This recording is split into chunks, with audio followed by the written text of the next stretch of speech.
Happy Friday. I'm so happy that you're here on WOW's virtual program. My name is Steph, in case we've never met in person or it's your first time joining us. I will go ahead and engage in Brain Smart Start with you over the next few minutes. And what that looks like is we're gonna go ahead and sing our WOW song together. Then we'll do some breathing, some gentle stretching. Then we'll celebrate what this week was for us, which it was Nurses Week, in case you didn't know.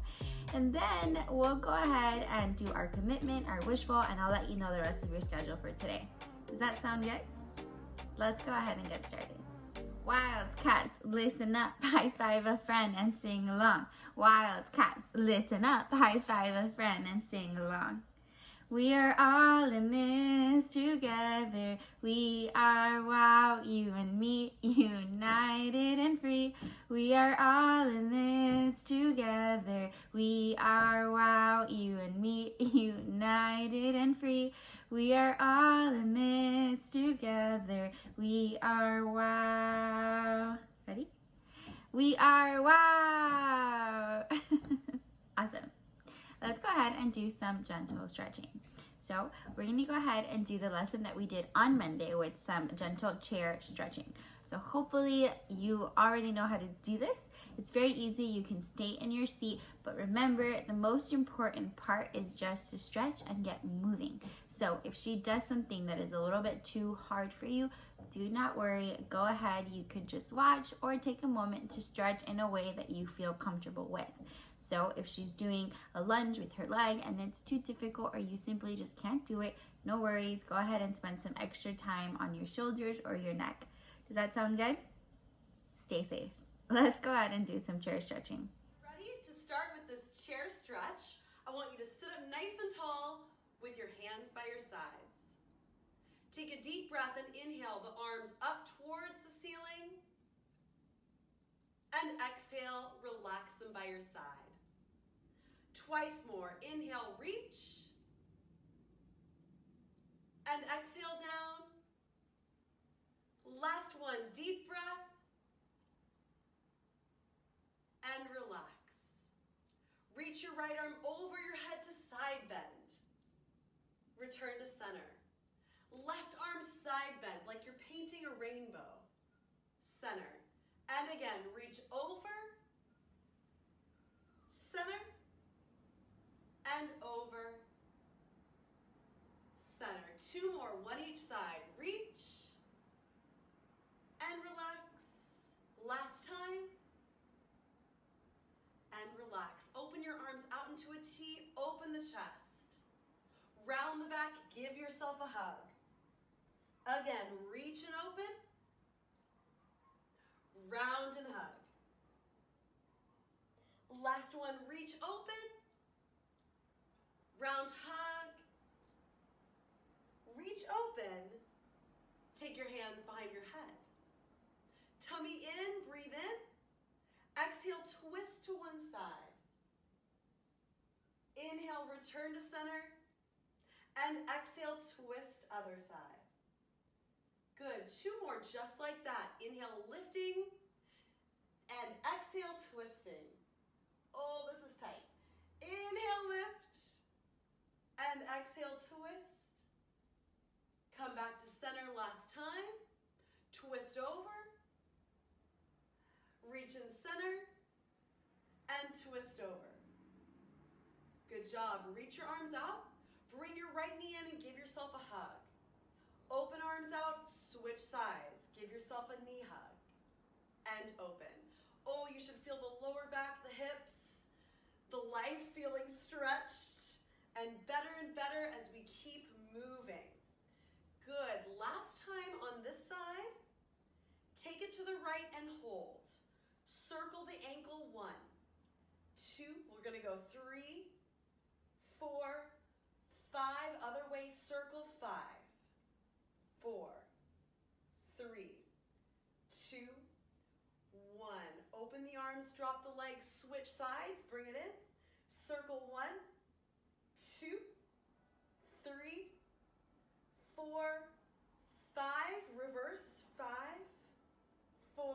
Good job. 3, 2, and 1. Relax legs. For this week, I know that you guys have been doing American Sign Language with Mr. Luke. So let's go ahead and take our American Sign Language quiz. ASL for this week.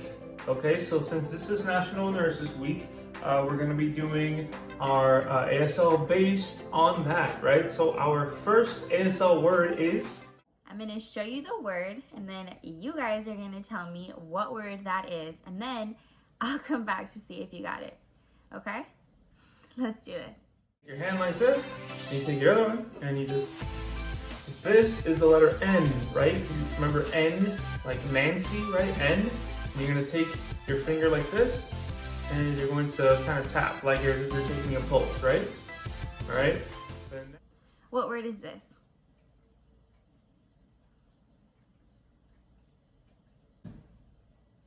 Did you guess nurse? Yeah. Now we have 2 more words. Ready? What word is this?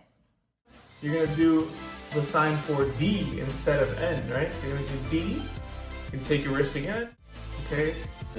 Very good. Remember, this was nurse, nurse.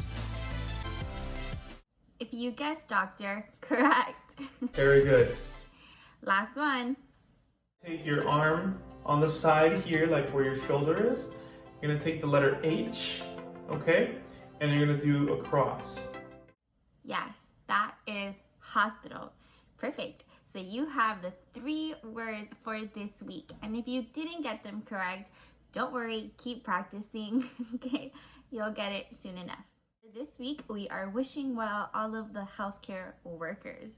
So you guys have been making art and crafts and writing letters and drawings and all of the things so that we can go ahead and give that to nurses sometime soon on behalf of our whole entire WOW family. Okay, I loved seeing all of the stuff that you've been making on Wednesday's Zoom, and I can't wait until we're able to go ahead and gift that to them. Okay, so hopefully you stay true to your commitment. So I'm doing commitment and wishful together. So hopefully if you did your commitment, you can go ahead and give me a big thumbs up because you did it. Then let's go ahead and do our wishful. So again, it was to all of our healthcare workers. So let's go ahead and close our eyes. You can put your hands on your heart and think of all of the amazing nurses at all of the local hospitals and all of the nationwide hospitals working so hard to go ahead and fight this for all of us. Okay? Close your eyes. We wish them well. Now let's go ahead and do our wishful song. My heart to your heart, I wish you well. My elbow to your elbow, I wish you well. My back to your back, I wish you well. My eyes to your eyes, I wish you well. How can we help everyone we know? How can we help each other grow? Sometimes it's hard to know what to do. Wishing them well connects me and you. Wishing them well connects me and you. My heart to your heart, I wish you well.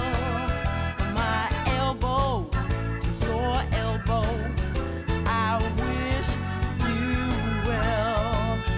My back to your back, I wish you well. My eyes to your eyes, I wish you well. How can we help everyone we know? How can we help each other grow? Sometimes it's hard to do. Wishing that connects me and you. Wishing them well connects me and you. You make a difference. Let's move and wish your neighbor well.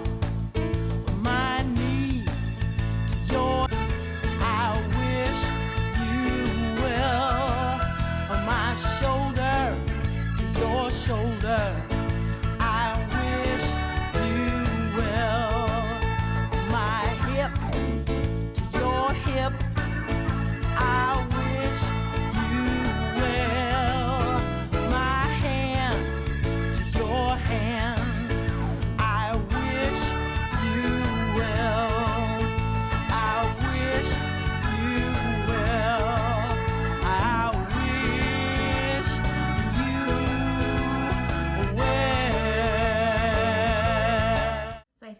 be a fun little thing to celebrate Nurses Week to see all of the nurses doing different dances. There is an application called TikTok, which is a lot like Instagram or Facebook for those of you that know what that is, but this one is mainly for you to do funny little short videos or dances. And these nurses have been dancing in their hospitals to just bring a lot of energy and laughter and joy into their work settings during these stressful times. So I'm gonna go ahead and show you some of them dancing. I thought it would be really fun for us to celebrate the end of Nurses Week on WOW and for them to do that. Let's go ahead and see them. This nurse at Mercy Hospital in Springfield, Missouri, who's been keeping everyone's morale up and putting a smile on all of our faces with her TikTok videos, like this one that got more than 3 million views. And Lara, you're about to talk with her. I sure am. Michael, Caleb Baker is the mastermind behind those TikTok videos. We're going to talk to her and some of the other nurses at Mercy Hospital right now. Good morning to all of you ladies. Before we begin, I just want to say thank you for everything that you guys are doing. How are you all holding up? We are doing good. We're a little bit stressed out, but we're doing it together and we're happy to be serving. Oh, we're so happy to see you guys and happy to look at your TikTok videos. Guys, millions of views. What was your reaction when you saw these numbers just growing and growing and all the love you're getting for them? Yeah, honestly, we are just still so shocked. We're honored that people even want to watch us dance because we are not dancers. It's been amazing to see all the people around the world watching them and sending us their love and support. First of all, I fully disagree. Look at your moves, you guys. You can move. I want to hear the inspiration. How did you come up with the idea? Why did you begin doing the videos? Yeah, obviously it's just been a little bit stressful around here, and it was just a good way. I saw a video and I thought we could do that. And so it was a good way just to step away from our work for a second and bring some joy to the people around us and just to my coworkers that we could all get together and do something fun.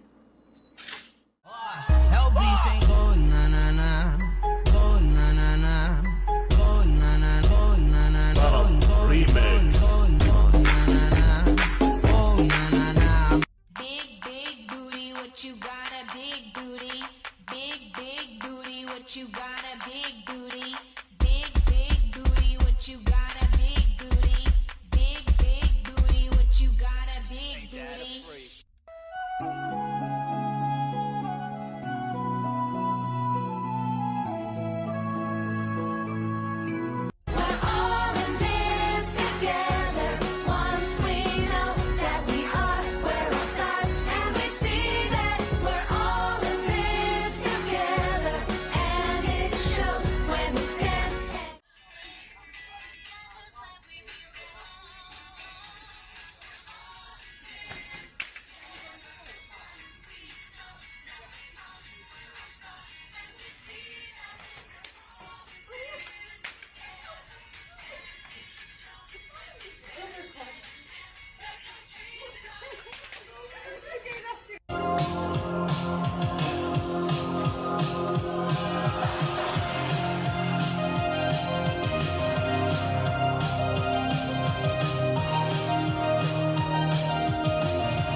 Right foot, now left foot. Hey. Right foot, now left foot. Hey. Right foot, now left foot. One hand. One hand, one hand. Two hands. Two hands, two hands. Hit your rollie. Hit that rollie. Do your dance. Do your dance. Now lean with it, rock with it. Lean with it, rock with it.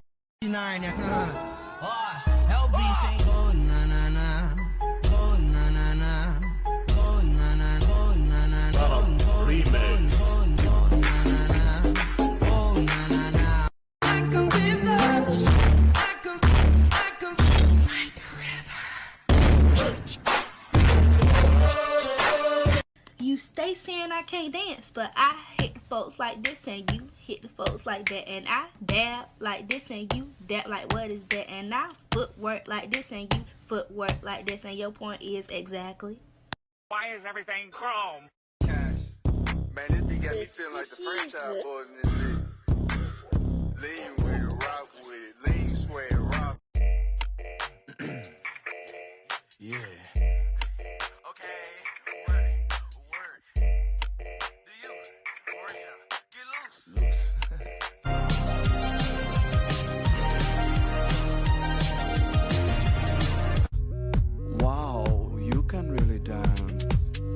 went. He went. They said we've both been dancing all this time. What a coincidence.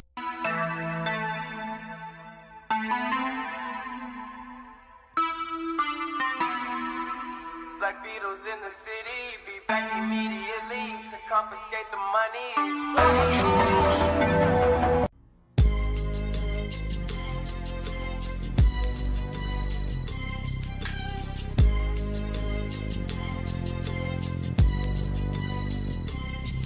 As I walk through the valley of the shadow of death. So that's it for Brain Smart Start. Love you guys. Let's go ahead and join together on Zoom at 12:30. You will have a social worker today, and I'll see you next week. Yes? Love you guys. Bye.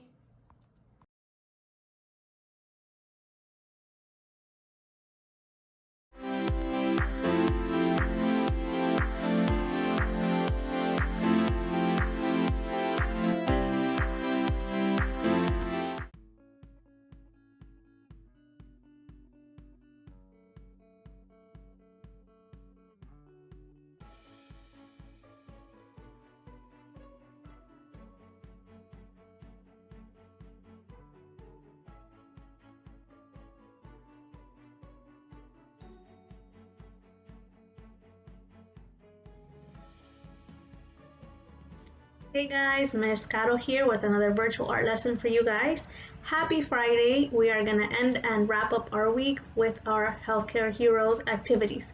So for today's activity, we are going to learn a little bit about an artist, a local artist who is creating a lot of superhero inspired pieces, and he dedicated them to our healthcare workers. Alright, his name is Flavio. So we're going to learn a little bit about him. We're going to learn about another artist, a younger artist who also dedicated his talents to our healthcare heroes during this pandemic. And then some ways that we can contribute and help our heroes and be our own heroes. All right, so before we get started with any activity, we're going to go ahead and get some stretching in, and then we'll continue on to our superhero craft for today. All right, so let's go ahead and stretch to our left. Stretch to our right, stretch up and down, up and down. One more big one, up and down. Give yourself a big hug, squeeze. Take a deep breath in and relax. Way to go, guys. All right, so up next, stay tuned for this video so we can introduce our local artist and you can learn a little bit about him and what he's doing during this pandemic to honor and celebrate our local heroes. Enjoy.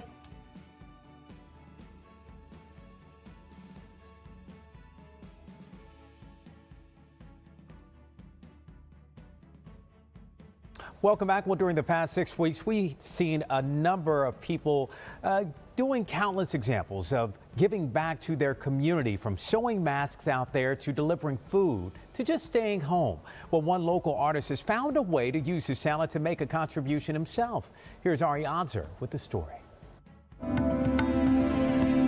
They look like brave comic book superheroes, and that's the point. I want to celebrate these brave people. It's my honor to paint these amazing people. An honor, says artist Flavio Galvan, to paint first responders and healthcare professionals the front line in the battle against COVID-19.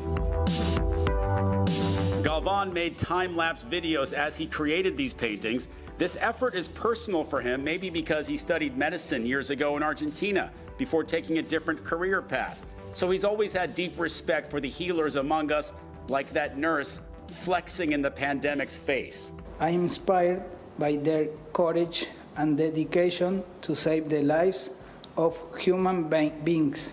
So we don't have to tell you that this period during the pandemic has been a deeply depressing time in world history. We all feel it every day. So one of Flavio's goals with these works is to lift spirits. Yes, it's my tribute, and I put a power color and pop art, and I paint in fun because they need the happiness and joy. His English isn't so great, but Galvan's art speaks loud and clear. His brush is mightier than the word.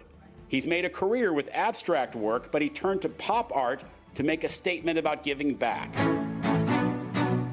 He wants to sell these pieces and donate the profits to help people impacted by the pandemic.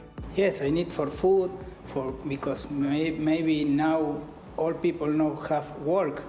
It's very complicated now. Complicated times for sure. Galvan hopes his work can deliver some comfort. I want to show my love and gratitude for these people. They are doing amazing work. They are doing amazing work, and so is this guy. Colored by this stressful moment in history. In Sunrise, Ari Adzer, NBC6 News. Very talented artist there. All right, guys, I hope you enjoyed that video and you got to learn a little bit more about Flavio and what he's doing in our community to honor and celebrate our superheroes. Up next, we're going to watch a short clip about another artist in a different community who is also highlighting and honoring healthcare workers in his community. Okay, so stay tuned, let's watch that, and then we'll meet right back here. So I was spending some time thinking about how I should, or what picture I should draw, and I thought it would be cool if I made the doctors look like superheroes. So that lady sitting in the chair is Black Widow, and that big guy over there is supposed to be kind of like Hulk, but the Hulk that we saw in Endgame, kind of like the smarter Hulk. He works more as a doctor, and that guy over there by those flowers is Spider-Man. So I thought this was kind of like a cool, creative way to show the doctors as superheroes, but as real-life superheroes that we can actually rely on.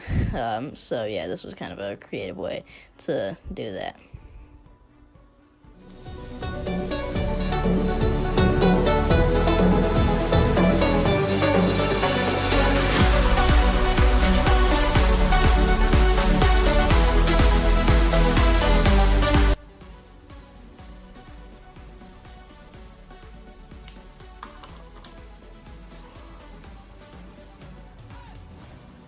Alright guys, here's the picture. I think it turned out pretty good. And once again, a big thank you to the healthcare workers, and thank you for being our real life superheroes. So I just thought that the picture could use some more color, so I'm going to show you the picture with color right now.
I hope you enjoyed those two videos and how different artists honor and celebrate our heroes in their own ways.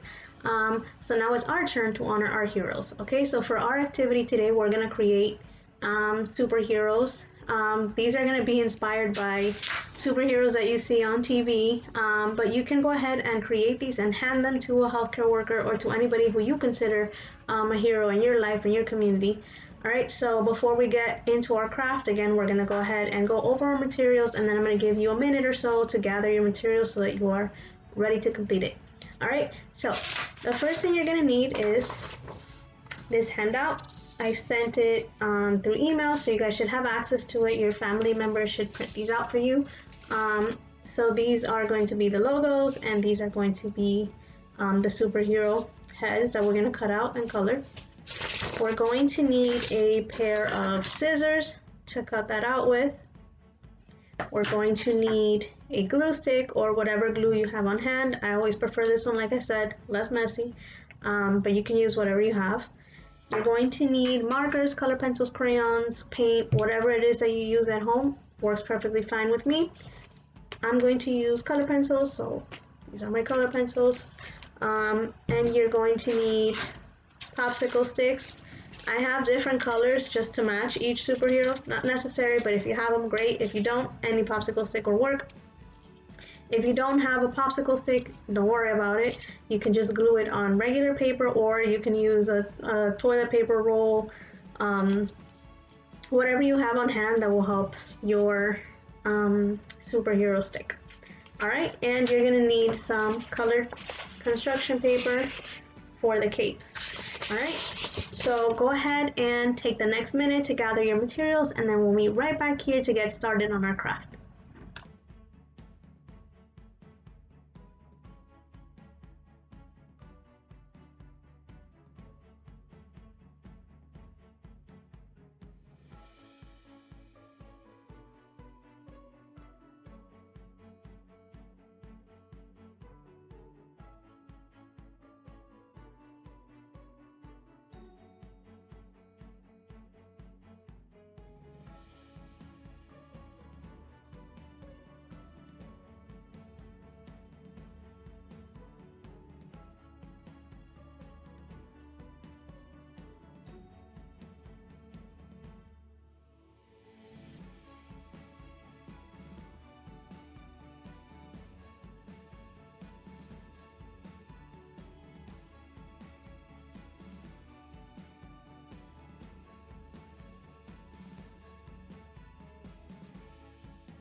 Hey guys, I am back. I have colored in my Spider-Man face and logo. So I'm gonna go ahead and grab my red popsicle stick, which is the one I selected for Spider-Man. I'm gonna put some glue on it. I'm gonna attach his head right up at the top, like this. Okay, make sure it's centered. Okay, and then right smack in the middle, I'm gonna attach its logo, which is a spider. Alright, I'm gonna go ahead and do that. Okay, so there you have your first superhero, and on the back of it, I'm gonna go ahead and grab my Sharpie, and I'm gonna write thank you.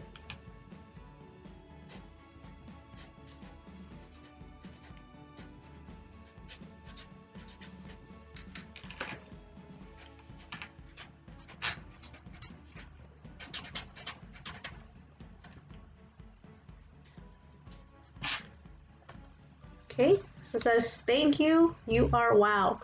Alright, so you can give one of these heroes to a superhero in your community. It can be anyone that you want.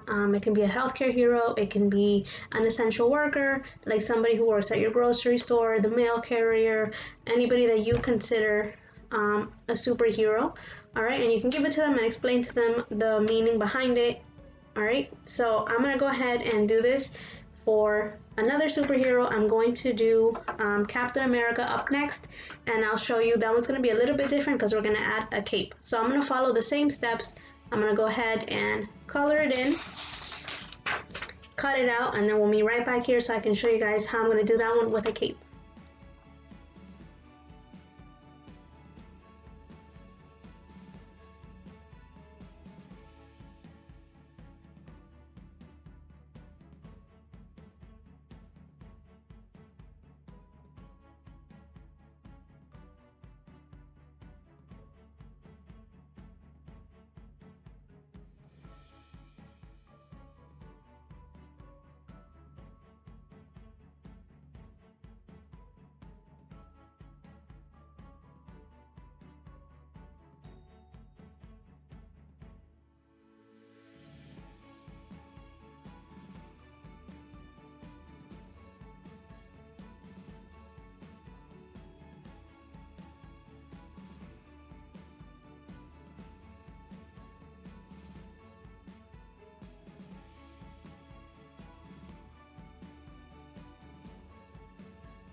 Hey guys, I am back. I have finished coloring in my Captain America face and his shield.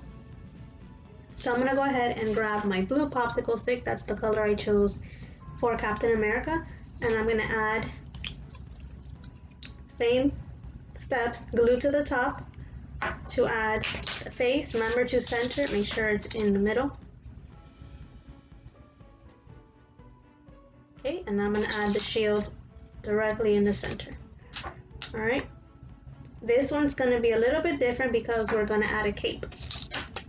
Okay, so again, I'm gonna center it. All right, there you have it. So you have Captain America, his face, his shield. Now I'm gonna go ahead and grab my blue construction paper to add a cape.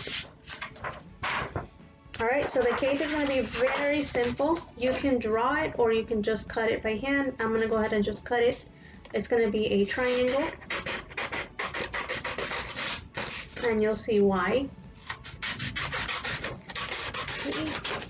Simple triangle. Just like this. And we're just going to put this right here and we're going to glue it on the back so it looks like he has a cape. So I'm going to go ahead and put some glue on the back,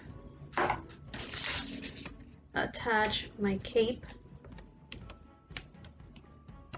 Alright, and now you can write your message.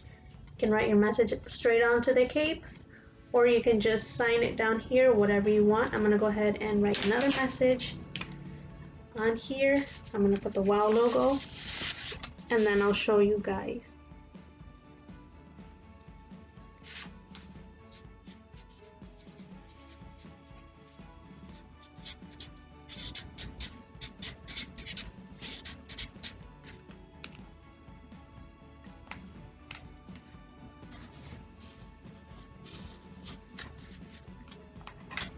Okay, so it says thanks for all you do, and I put the WOW logo on both. Alright, if you want, you can put the WOW Center hashtag down here if they want to take a picture and share it. I'll show you now.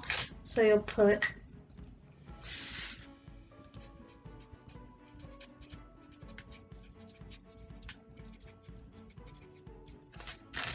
the WOW Center hashtag here. I put hashtag WOW Center Miami. So if they want to share on social media and see what you guys were able to get them, you can go ahead and do that. Okay, so again, this one's similar to Spider-Man except that we've added the superhero cape. Alright, I'm going to do one more. I'm going to represent our ladies and I'm going to do a Wonder Woman. Alright, so stay tuned. I'm going to go ahead and repeat the steps. I'm going to color and cut out my Wonder Woman, and then we'll meet right back here to assemble it together. Alright guys, I am back for my final superhero. Again, representing the ladies, I'm going to make a Wonder Woman figurine. Okay, so here is my colored Wonder Woman, her logo, and I'm going to use a red popsicle stick to represent her. Okay, so I'm going to go ahead and add some glue to the top. Same deal, I'm going to center it. Okay, there she is. I'm going to go ahead and put some glue in the center. Grab her logo. Glue it right in the middle, just like that. And now I'm going to add her cape. I'm going to use a red sheet of construction paper to do her cape. Okay, so remember we're going to make a triangle. Okay, you can draw it on first and then cut it out, or cut it out directly on the paper. That's just easier for me to do than to sit there and draw it, but again, totally up to you. You're going to go ahead and flip it over, put some glue on the back, and add your cape. Okay, so there she is. Now you can write your message on the back. Okay, I'm going to write again, thank you.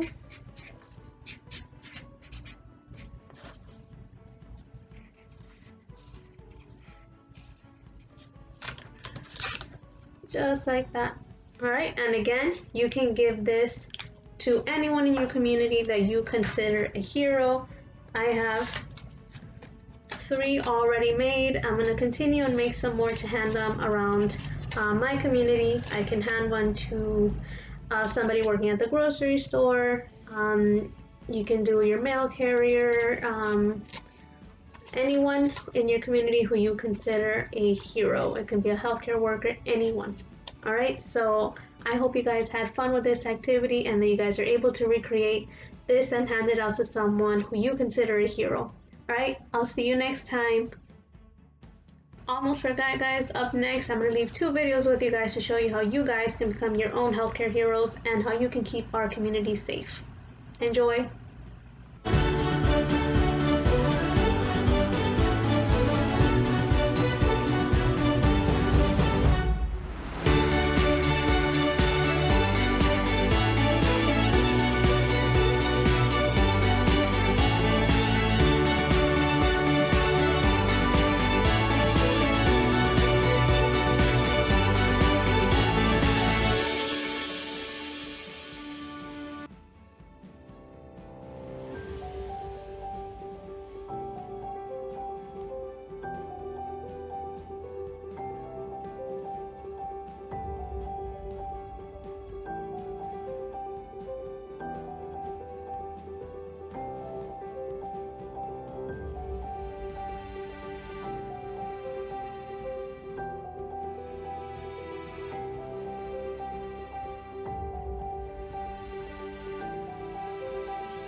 Hello guys, Carlos here.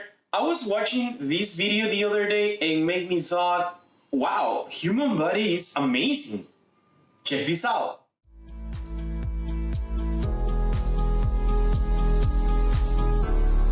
I could watch you for a lifetime. You're my favorite movie. 1,000 endings. You mean everything to me. I never knew what's coming. Forever fascinated.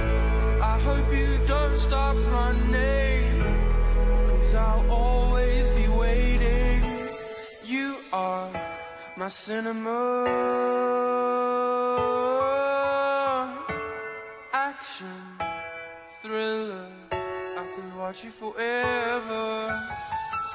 Holy Grail.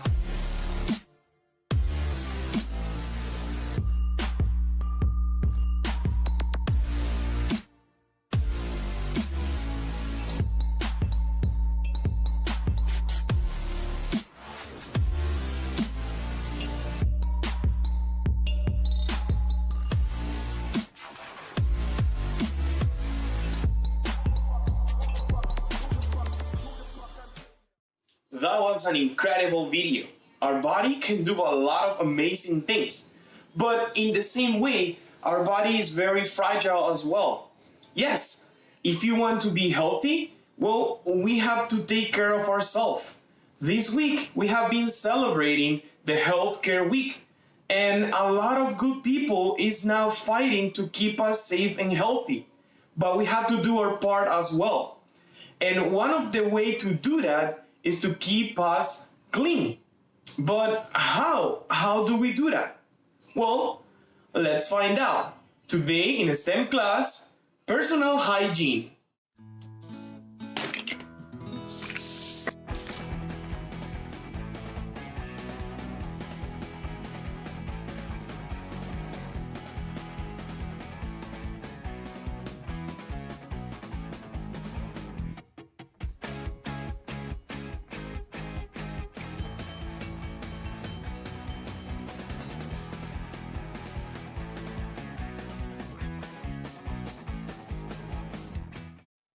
What is personal hygiene? Well, I have a definition here for you, but let's split it in two parts. Number one, hygiene. And hygiene refers to conditions and practices to help to maintain health and prevent the spread of diseases. Now, number two, personal. And personal means us, ourselves. So altogether, personal hygiene will be or is how you care for your body. This practice includes bathing, washing your hands, brushing your teeth, and much more than that. Every day, you come in contact with millions of outside germs and viruses. They can linger to your body, and in some cases, they might make you sick. Personal hygiene practices can help you and people around you prevent illnesses. They can also help you feel good about your appearance. When the coronavirus pandemic emergency started, we talked about washing our hands. Do you remember for how long you have to wash your hands? Yes, you're right, for at least 20 seconds, and using a good soap. But having good hygiene habits involves more than just hand washing. Let's talk about other good and important hygiene habits we all have to practice. Shower hygiene. Personal preference may dictate how you wish to shower. But most people will benefit from a rinse at least once a day. Showering with soap helps rinse away dead skin cells, bacteria, and oils. And also remember, when you shower, you have to make sure to rinse everywhere. Yes, armpits, groins, neck, belly, and knees, elbows, back, and especially your feet. Nail hygiene. Trim your nails regularly to keep them short and clean. Brush under them with a nail brush or a washcloth to rinse away buildup, dirt, and germs. Teeth hygiene or dental hygiene. We talk about these a lot in our yesterday's class, but let's remember a little bit. Good dental hygiene is about more than just pearly white teeth. Caring for your teeth and gums is a smart way to prevent gum diseases and cavities. Hands hygiene. Germs on your hands can easily enter your body through your mouth, nose, eyes, and ears. So make sure to wash your hands every time when you handle food, before you eat, if you handle garbage, and of course, after you use the bathroom. These are some good hygiene practices. But almost in every good hygiene practice, we'll find one item in common. Can you tell me what item is it? Yes, you're right. Soap. Soap is a very important product to clean different things. We have soaps for everything, for hands, dishes, different surfaces, and much more than that. So let's see the science behind soap.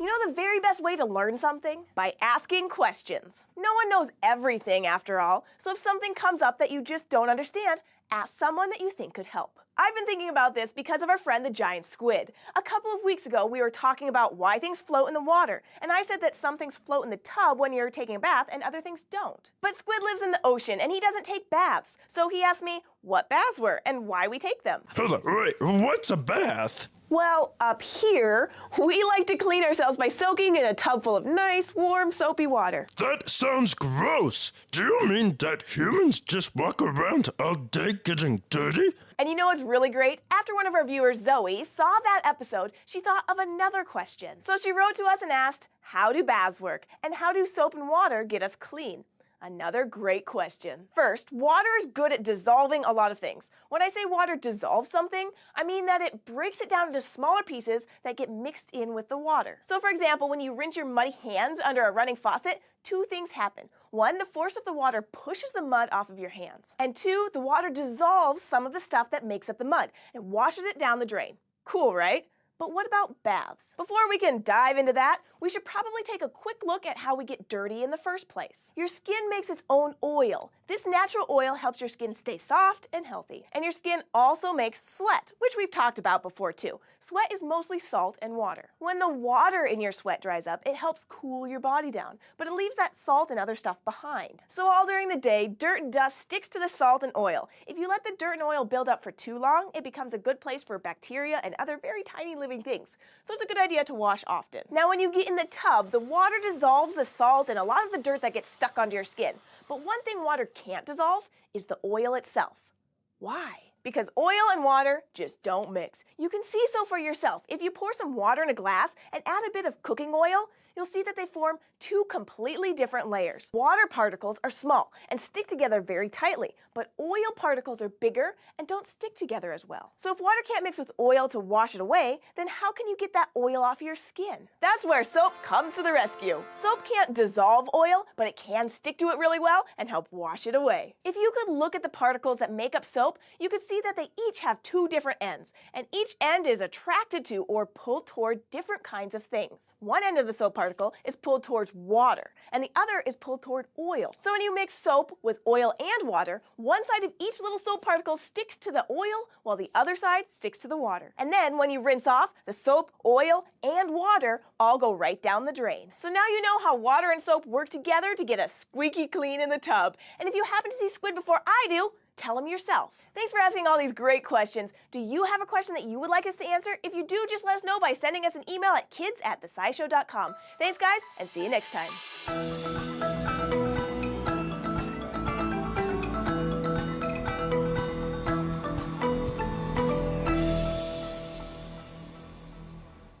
And that's how soap works. Besides soap, there is a lot of other products that can help us to stay clean. Yeah, soap might be the most common one. You can go everywhere in your house and you will find soap of some kind. Your bathroom, your kitchen, your laundry room, anywhere.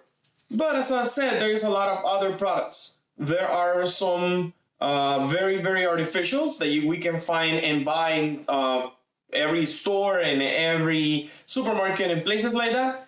But there's also others that are very natural.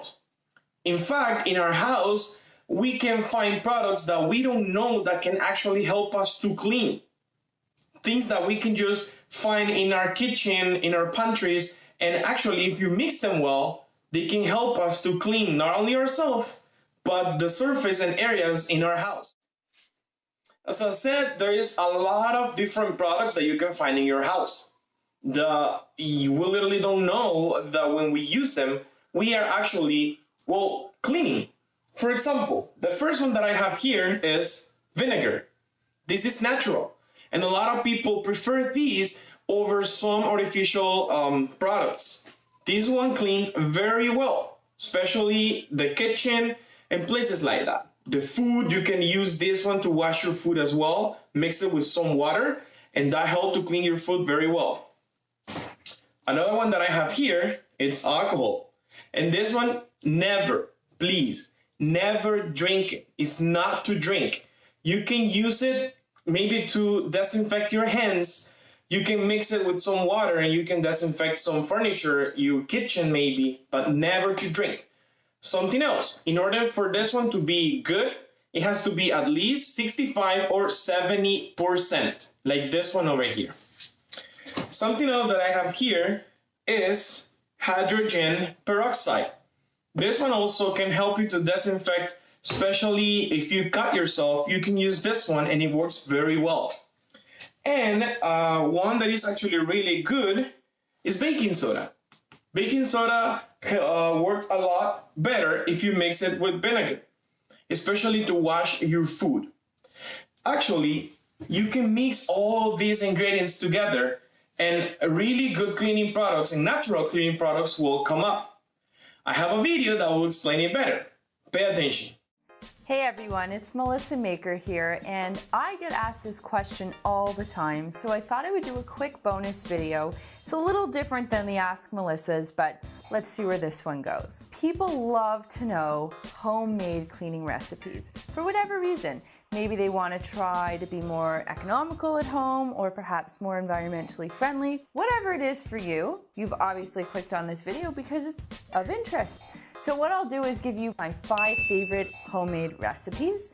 And I just want to say quickly that even though we're making our own stuff, it doesn't necessarily mean that it can totally replace all cleaning products or that I'm picking one over the other. I think they both serve a purpose, and I personally use both.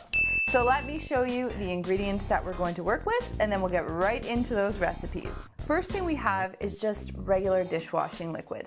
I don't care what type you use. What you need to know about dishwashing liquid is that it's a pH neutral cleaner. It's not too acidic, it's not too alkaline, it's not going to ruin anything. Anytime that you see a cleaning recipe that calls for warm soapy water, this is the stuff they're talking about.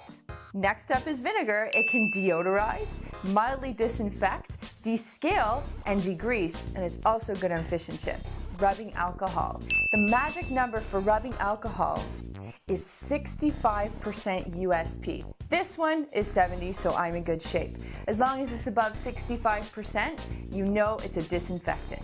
The final thing we have is hydrogen peroxide. Hydrogen peroxide is essentially the same as oxygen bleach or similar to borax. And basically, it'll break the bond between dirt and a surface. It's also a natural whitener and brightener, so people often use it to replace their bleach, as well as dye their hair and whiten their teeth. Now you'll also see I have some baking soda here. Baking soda is a great wingman to any of the products I'm going to show you. It's safe enough to be added to essentially any of them by just sprinkling it on the surface, spraying your product, and rubbing it in. Baking soda will provide that natural abrasion, so instead of using a powdered cleanser to, say, scour something, you can just use some baking soda instead. You'll also see I have some essential oil. This is lavender. If you don't like the smell of any of the products that you're making, feel free to add 10 drops of essential oil to any of the bottles. You can also find essential oils with different properties. Lavender is anti-mildew and antibacterial, so do some research and find out what works for you in your house and also what smells you like. Let's get started with the recipes. The first recipe that we'll make is 50% vinegar, 50% water, and that's going to make glass cleaner. And you can use this on windows, mirrors, any piece of glass that you have. Grab a microfiber cloth or some old newspaper, give your glass a good clean. This will leave a nice dirt and streak-free shine. Next, we'll take 2 parts hydrogen peroxide, 1 part dishwashing liquid to make a stain remover. Believe it or not, you can use this as a pre-treater for almost any household stain. Following that, we'll take 50% rubbing alcohol, 50% water to make disinfectant. You can use this in your bathroom, in your kitchen to clean off cutting boards, even when you're cleaning your electronics. This is an amazing product. Add 50% dishwashing liquid to 50% vinegar, and you've got yourself an amazing degreaser and soap scum remover. That's right, if your tiles are driving you bananas, spray some of this stuff on and just watch that grease, grime, and soap scum melt away. And finally, we'll take 2 tablespoons of dishwashing liquid, add it to a bottle of water, and you've got yourself some great all-purpose cleaner. And you can use this to clean your countertops, do your general dusting and cleaning around the house. It's just a good overall cleaning product to have handy at home. You'll notice that all of these products have a label on them. The reason I've made a label is so that I know exactly what has to go in them when I run out. You'll also notice I haven't filled all of these products to the top. Reason being, they don't have the same shelf life as a product you would pick up in a store. They last for about 2 months, so if you write the date that you make it, you'll know exactly when you have to dump it out. And you'll see I've just used a Sharpie marker and some easel tape to make those labels. Finally, I've used all different shapes, colors, and sizes of bottles. That way, it's really easy for me to not pick up the wrong product when I'm going around the house and cleaning. My ideal cleaning kit contains 50% homemade products and 50% store-bought products. I think they both serve a great purpose in the home. And if you're ever in a pinch and you need to make something really quick, you now have all the recipes that you will ever need for cleaning. If you have any other great recipes that you want to share, please drop them in the comment box below. I would love to hear about them. If you like the video, please don't forget to give us a thumbs up. You can also find us on Twitter, Facebook, whatever. We'll see you there. You can also subscribe for more of our great cleaning videos. Thanks so much for watching, and we'll see you next time. Remember guys, we all have to follow these personal hygiene practices, especially now that we are going through this coronavirus pandemic. Stay safe, stay clean, wash your hands, please, so you can stay healthy, and that way we can help our heroes, doctors and nurses that are fighting outside for us.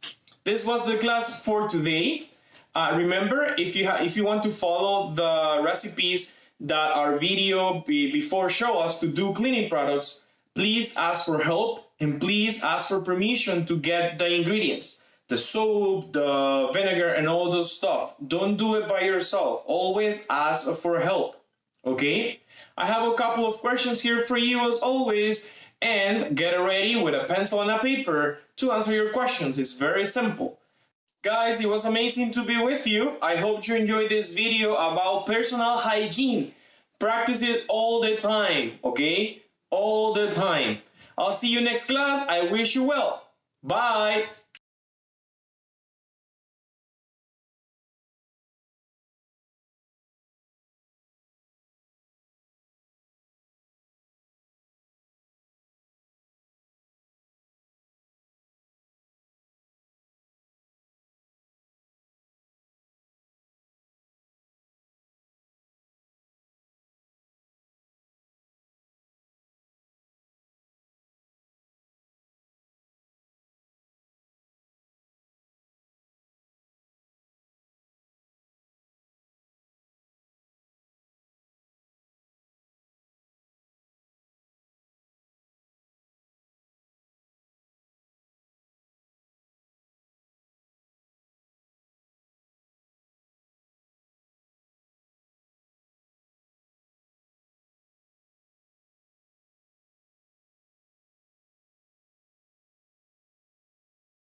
Hey everybody, today we're going to learn about surfing. So first we're going to have a dance party, and then we're going to get everything loosened up, and then from there we're going to stretch, get ourselves focused, and then we're going to learn about some surfing. And then from there we're going to have a special guest saying hello and how much they miss you.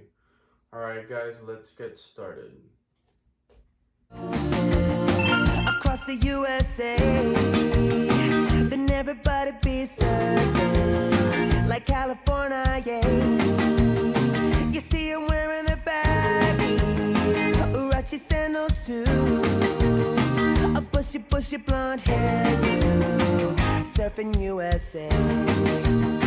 You catch them surfing at Del Mar, Ventura County line, Santa Cruz and Chesapeake, Australia's Narrabeen, all over Manhattan and down Tahiti way. Everybody's gonna surfing USA. We'll all be planning out a route we're gonna take real soon. We're waxing down our surfboards, we can't wait for June. We'll all be gone for the summer, we're on safari to stay. Tell the teacher we're surfing USA. Agates and Swanseas, Pacific Palisades, San Onofre sunset, Redondo Beach, LA, all over La Jolla and Waimea Bay. Everybody's gone surfing USA. Everybody's gone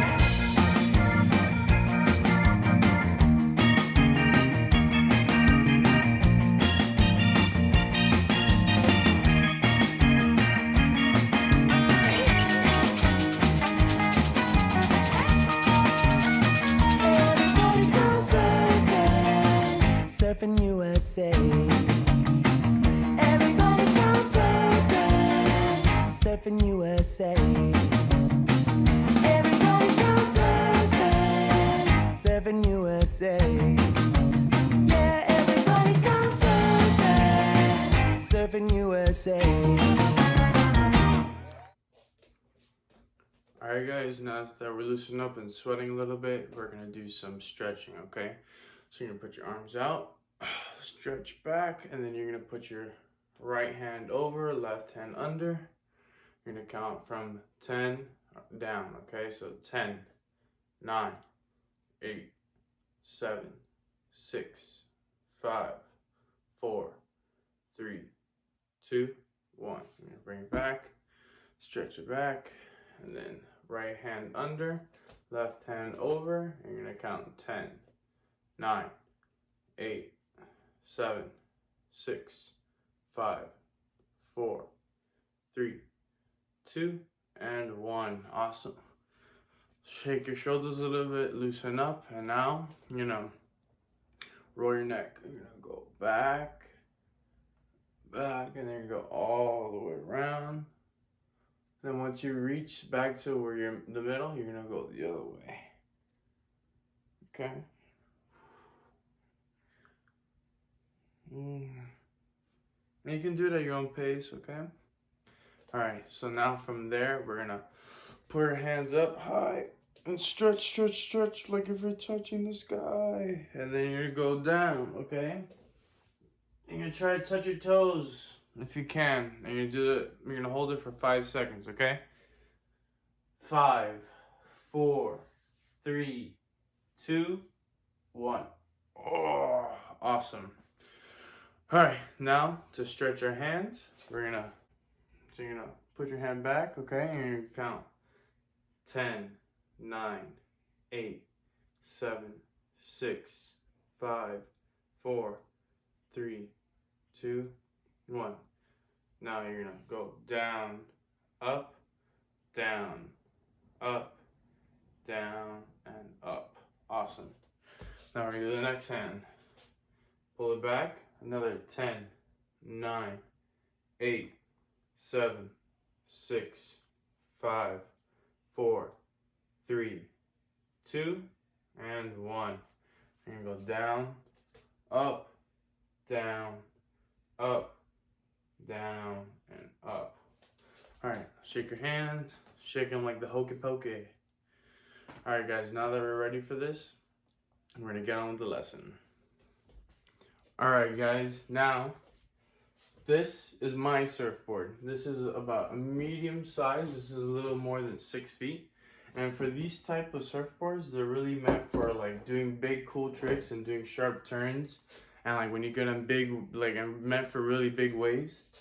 And you can like carve them and do all these cool things, you know. But the bigger the board, so see, this is what they seem to say small. They have ones up to even here.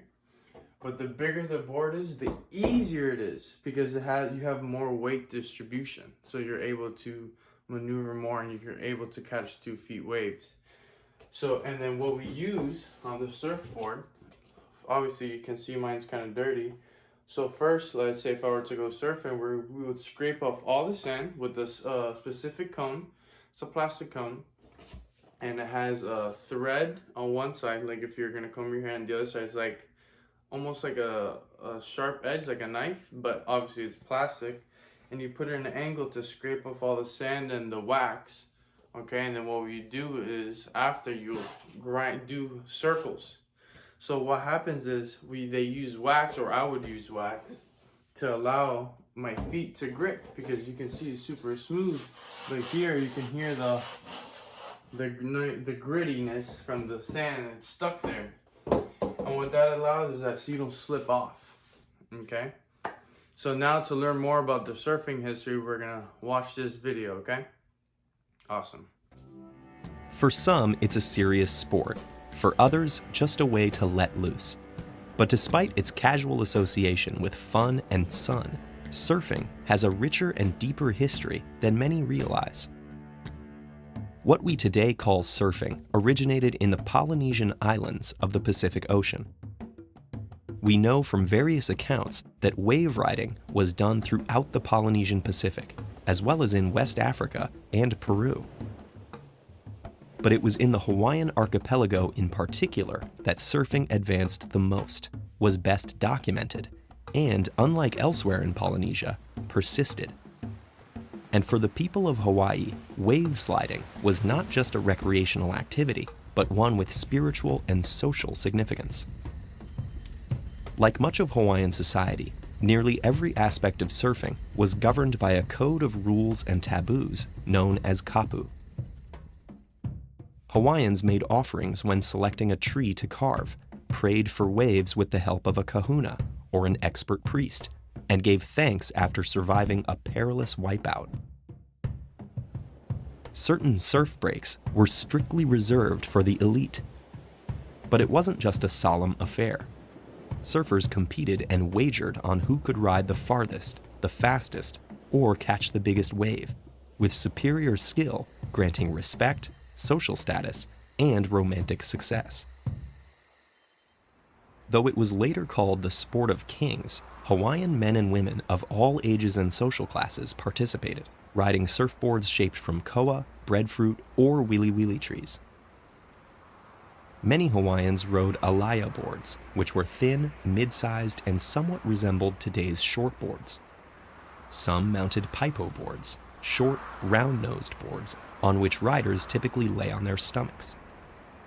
But only chieftains could ride the massive olo boards, twice as long as today's longboards.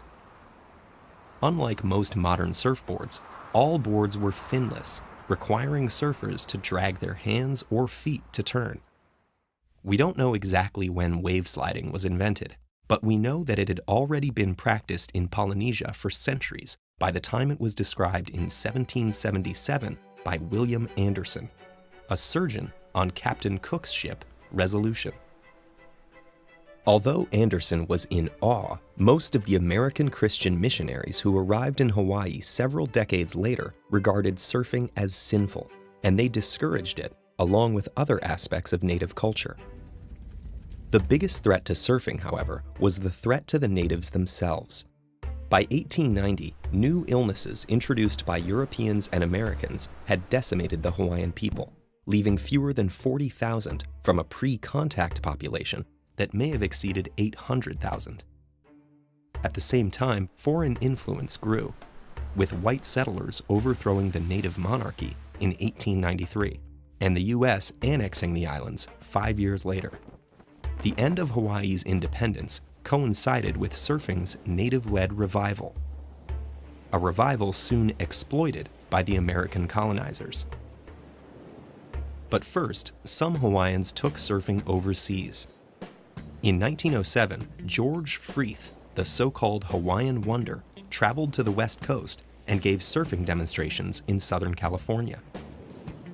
Then in 1914, Olympic swimmer Duke Kahanamoku made his way to Australia and New Zealand, gliding across the Southern Pacific waves and attracting rapt audiences wherever he went. Shortly before Freeth went to California, a South Carolinian named Alexander Hume Ford moved to Hawaii. After learning to surf, he became a champion of the pastime. But Ford may have had unsavory reasons for his enthusiastic efforts to boost the sport. Like many settlers, he wanted Hawaii to become a U.S. state, but was worried about its non-white majority of natives and Asian workers. Ford thus promoted surfing to attract white Americans to Hawaii, first as tourists, then as residents. He was helped by numerous writers and filmmakers. Ford's demographic plan would fail miserably. Hawaii became a state in 1959 and remains the most racially diverse state in the country. But the promotion of surfing was a far greater success. Today, surfing is a multi-billion-dollar global industry with tens of millions of enthusiasts worldwide. And though relatively few of these surfers are aware of the once crucial wave chants or board carving rituals, Hawaiians continue to preserve these traditions, nearly washed away by history's waves. All right, guys, that was a fun lesson. So we're going to have our special guests come on and say hello, okay? All right, I had a great time with you guys, and have a nice weekend. Hi everybody, I'm here with my friend and my sister Control and my boyfriend Kenny. All right.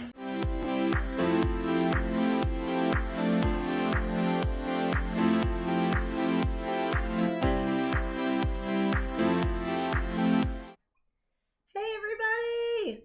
Let's go, let's get to your feet and let's have some fun. Hello, hello, it's time to say hello. Welcome to music, it's time to say hello. Hello, hello, let's give an air five. Welcome to music, let's give an air five. Hello, hello, it's time to say hello.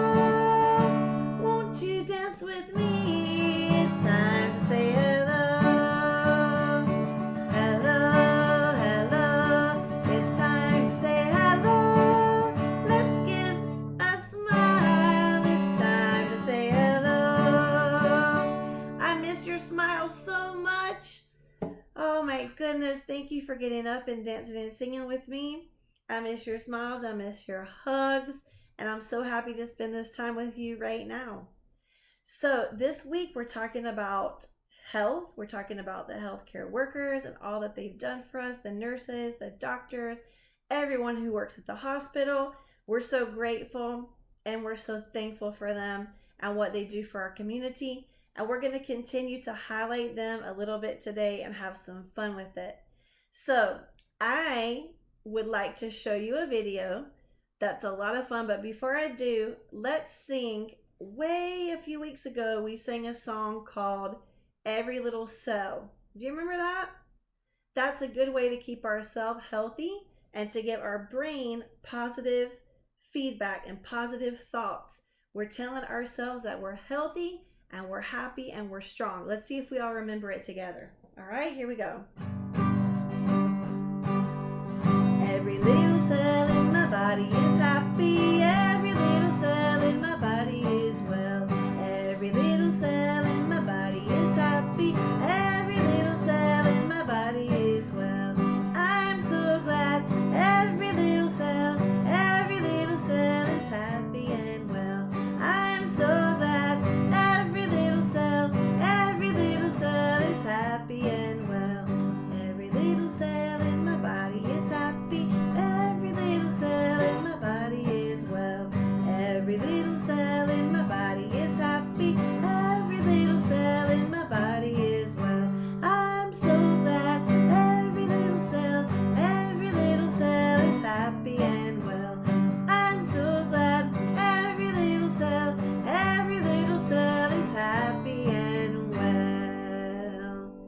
guys remembered it?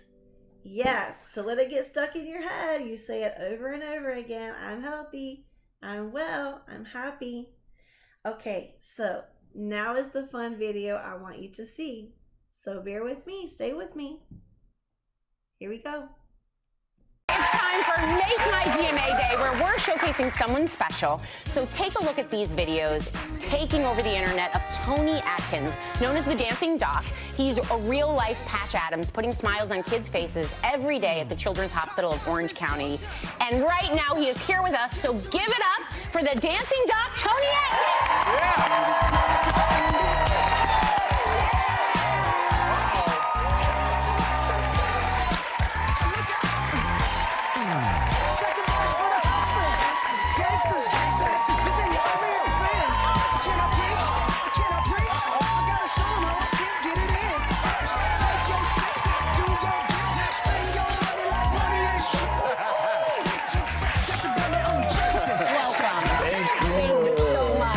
How you doing, Doc? Let me see you, man. Come put you over here on the other side. Come on. Dance over there. The only thing hotter than a guy dancing is a doctor guy dancing. Hey, you know what? I was watching these last night, the videos, Amazing. and I am just smiling, man. It just brought so much joy to my heart. And imagine what you do for these kids and their families. So. Where did you get the idea to start dancing for your patients? Yeah, so I had this one patient that he had childhood leukemia, and after he had this leukemia, he had these this body just kind of started to shut down on different things. So he was depressed. So I said, you know what? I have to do something to get him out of his depression. So as a kid, I thought, you know, music and dance was so monumental to me. So I said, you know, next day I see him, we're gonna get up and dance. And then we danced like it was amazing. Yeah. I'm sure. The mom filmed it, and she was like in tears because she filmed it. And since this day, we have been so much friends. I love him so much. But but as you said, it's not just the kids, the patients, it's their families too. Yeah. You help keep their spirits up as well. Exactly, because the moms and the dads, they love it when I'm like so connected with the patients. And it affects the whole family when someone's sick. It's a journey for everyone. Exactly. And these kids go through so much. You know, coming to the hospital is like a bad connotation. See a neurosurgeon is like, oh my God, what's going on? All of it can be scary. Yes. Well, and the videos have gotten millions of views. Yes. Aside from the happy, what do you think it is? Yeah. What do you think it is that people are connecting with? It's just something different. You know, we've always been taught to think inside of a box as a medical professional. But I've went a step further and say, you know, I'm going to use music and dance as my way to connect with these patients and their families, and they love it. You know, they totally love it. And I have a blast with them. We laugh, we cry. You know, after it's over, they're gone. They're out of the hospital, long gone. And I still get all these messages from the moms and dads saying that, oh, they're doing so great. How are you doing? So we get so much feedback from it, and I love it. Okay. You are the dancing doctor, but you get the nurses involved, you get everyone involved. You have not seen these videos, make sure you do yourself a favor and check them out. Yeah. And this is like Dancing with the Stars, so it's perfect that you're here. Hospital style. Yeah, hospital style. Yes. So, hospital version. Yeah. Tony, we have a little surprise for you, my friend. All right. We have some tickets for you to go to the premiere Monday, September 24th of Dancing with the Stars. The Dancing Doctor will be in the house. That's right. Well, hey there, GMA fans. Robin Roberts here. Thanks for checking out our YouTube channel. Lots of great stuff here. So go on, click the subscribe button right over here to get more of awesome videos and content from GMA every day, anytime. We thank you for watching, and we'll see you in the morning on GMA. On my mama, on my hood, I look fly, yeah, I look good. Touch my swag, wish you could. I look fly, yeah, I look. Girls, we run this mother, yeah. Girls, we run this mother, yeah. Girls, we run this mother, yeah. Girls, we run this mother. Girls, who run the world? Girls, who run the world? Girls, who run the world?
shoot you, I'm gonna shoot you. Hey! Raindrop, drop top, smoking, no cooking, the hot box. Cooking, on your bitch, yeah, that. Cooking up in the crock pot. We came from nothing to something. Hey! I don't try nobody grit. With the air, like I don't care, baby, by the way. Because I'm happy. Clap along if you feel like a room without a roof. Because I'm happy. Clap along if 24 karat magic in the air. Head to toe, so clear. Look out. Pop, it's showtime. Too legit, to quit. Too legit to quit. Too legit. And ain't nobody leaving soon, so keep dancing. I can't stop the feeling. So just dance. Living it up in the city. Got Chuck's on with Saint Laurent. Gotta kiss myself, I'm so pretty. I'm too hot. Caught a bed. 1, 2, 3, 4.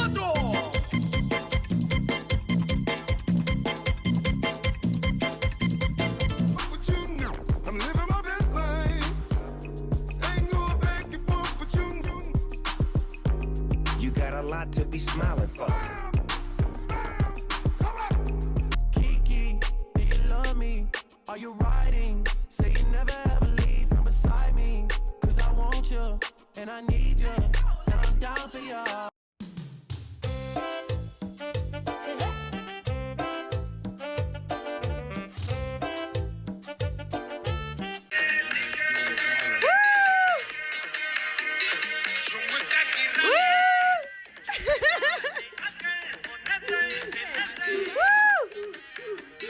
Light bulb!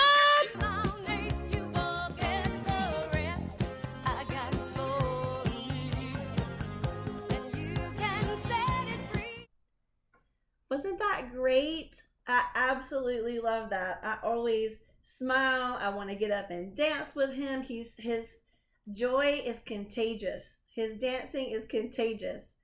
And that's no surprise to us, right? Because we know that music can heal, and we love music at WOW.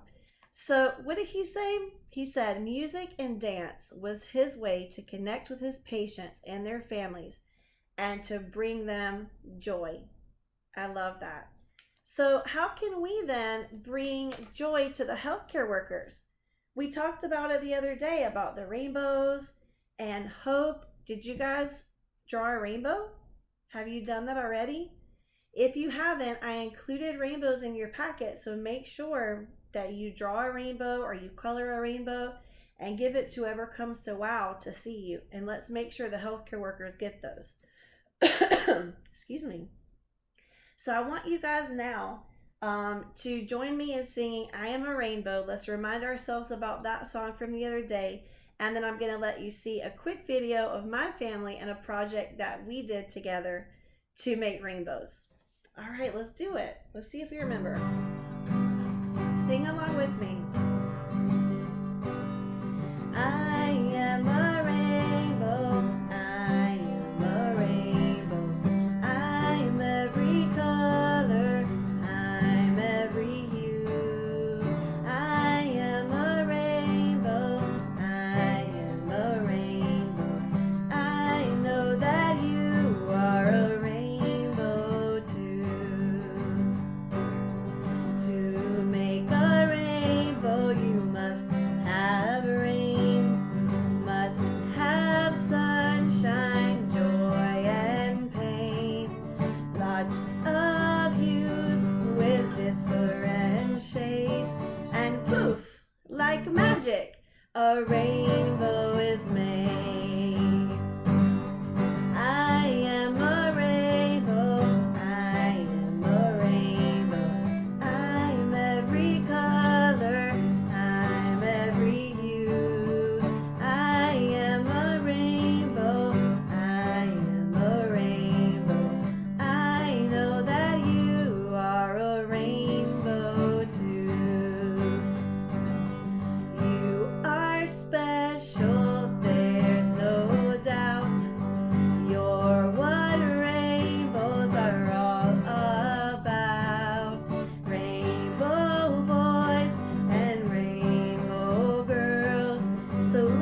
are rainbows. We are made up of so many things, and it's a beautiful thing.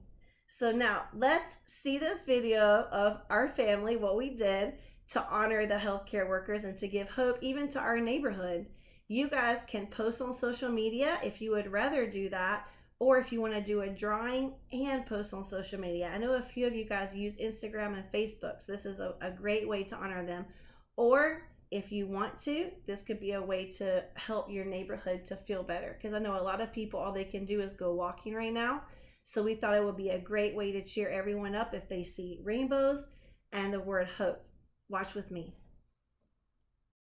All right, guys, so we're outside, and I've already drawn one of the rainbow of hope on the sidewalk. So we're here with my boys. We're gonna do sidewalk chalk. Say hi, guys. Hi, guys.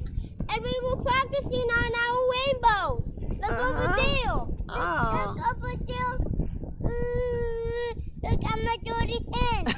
Me too. All right, so let's sit down here. We're gonna get some fresh sidewalk and a fresh box of sidewalk chalk. This comes from the Dollar Tree, nice and bright, and we're gonna open it up. Yeah. And all the colors of blue and the name. Thank you, Micaiah. Okay, so we're gonna use this and make beautiful rainbows. So you guys get your colors, and we're gonna give all of our neighbors some hope when they see these sidewalk chalk. It's a fun project to do all together. I'm done. All right, you guys have fun. Say bye to everybody. Tell them to do their own. Bye. Bye. Do your own. Guys. Okay, that was a lot of fun. So make sure you guys do something like that this week. So this is another doctor that I have seen on social media as well, but I wanted to share his interview with you, and we'll come back and talk about it a little bit. He was just so inspiring. Take a look. One more thing before we go. From medicine to music, one doctor is using his voice to help patients and tired hospital staff. You might say that I'm a dreamer. But he's not the only one. That's Dr. Elvis Francois. He's an orthopedic surgery resident in Minnesota. But his uplifting songs have a much broader reach. Videos of his performances with colleagues have been viewed millions of times online. Vlad Dutier shows us how the doctor's latest song from John Lennon is offering strength. Imagine all the people living for today. For Dr. Elvis Francois, the collective struggle the world is facing is an opportunity for the world to come together to overcome the pandemic. The only way that we get through this is if 7 billion of us say we are here together as one. And for this Minnesota doctor, surgery and songs go hand in hand.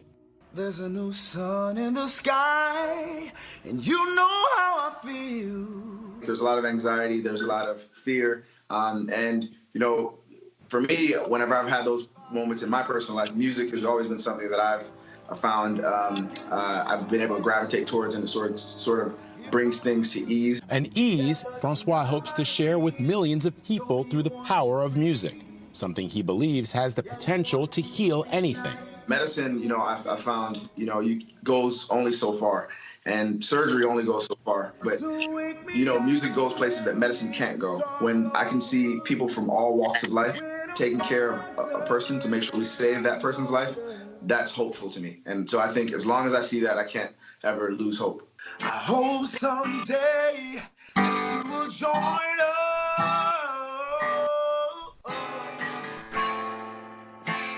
and the world will live as one. Nice. That's awesome. Music heals too. It really does. That was really awesome. I'm looking at the doctor. Voice, career, biceps. What doesn't he have? I think I'm feeling a little faint. Is there a significant other? Yes, yes. Inquiring minds want to know. Didn't I just touch your heart? So beautiful. He said, medicine only can go so far, but music goes places medicine and surgery can't go. And it's so true.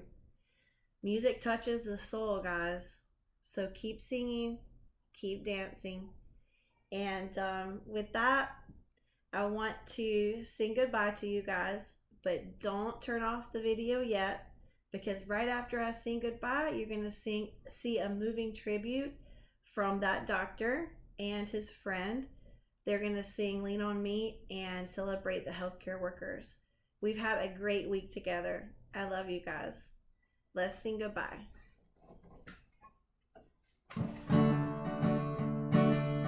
Goodbye, Group 1. Goodbye, Group 1. Goodbye, Group 1. We'll see each other soon. Goodbye, Group 2. Goodbye, Group 2. Goodbye, Group 2. We'll see each other soon. Goodbye, Group 3. Goodbye, Group 3. Goodbye, Group 3. We'll see each other soon. Goodbye, Group 4. Goodbye, Group 4. Goodbye, Group 4. We'll see each other soon. Goodbye, Group 5. Goodbye, Group 5. Goodbye, Group 5. We'll see each other soon. Goodbye to Silver. Goodbye to Silver. Goodbye, Silver. We'll see each other soon. Goodbye, my friends. Goodbye, my friends. Goodbye, my friends. We'll see each other soon. Goodbye, my friends. Goodbye, my friends. Goodbye, my friends. Music time is done. Almost done.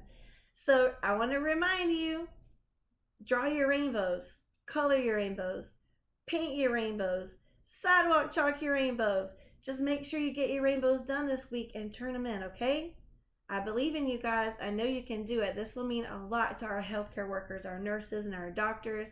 And I appreciate you guys for doing it, and they will too. All right, so one last thing I want you to watch. Stick around, and I'll see you tomorrow. I wish you well. You and all the incredible healthcare workers who have sacrificed so much for us. Would you provide the soundtrack by performing Lean on Me by the late, great Bill Withers? We'd love to be able to leave with a bit of music from the late, great Bill Withers, who's inspired many, many, and many, many more.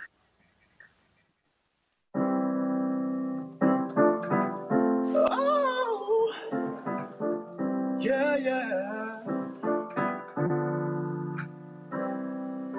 Sometimes in our lives, we all have pain, we all have sorrow, but if we are wise, we know that there's always tomorrow.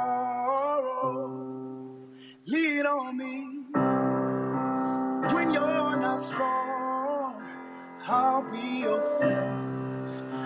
I'll help you carry on, for it won't be long till I'm gonna need somebody to lead on. So just call on me, brother, when you need a hand.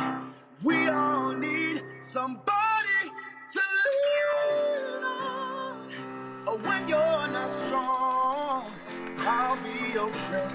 I'll help you carry on, for it won't be long till I'm gonna need somebody to lean on.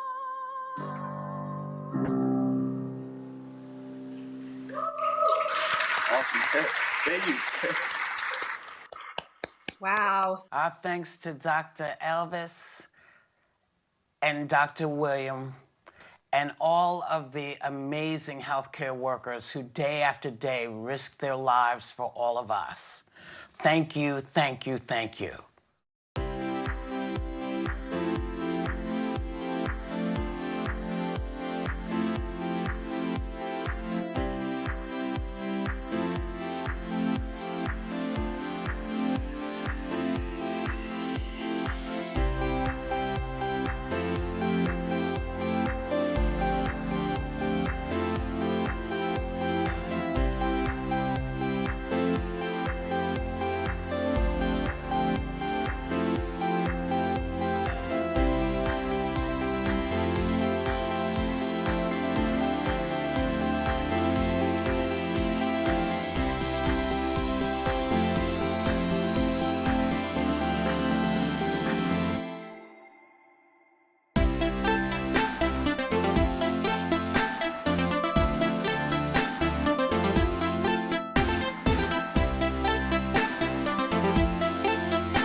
Hello guys, hope you're doing well today.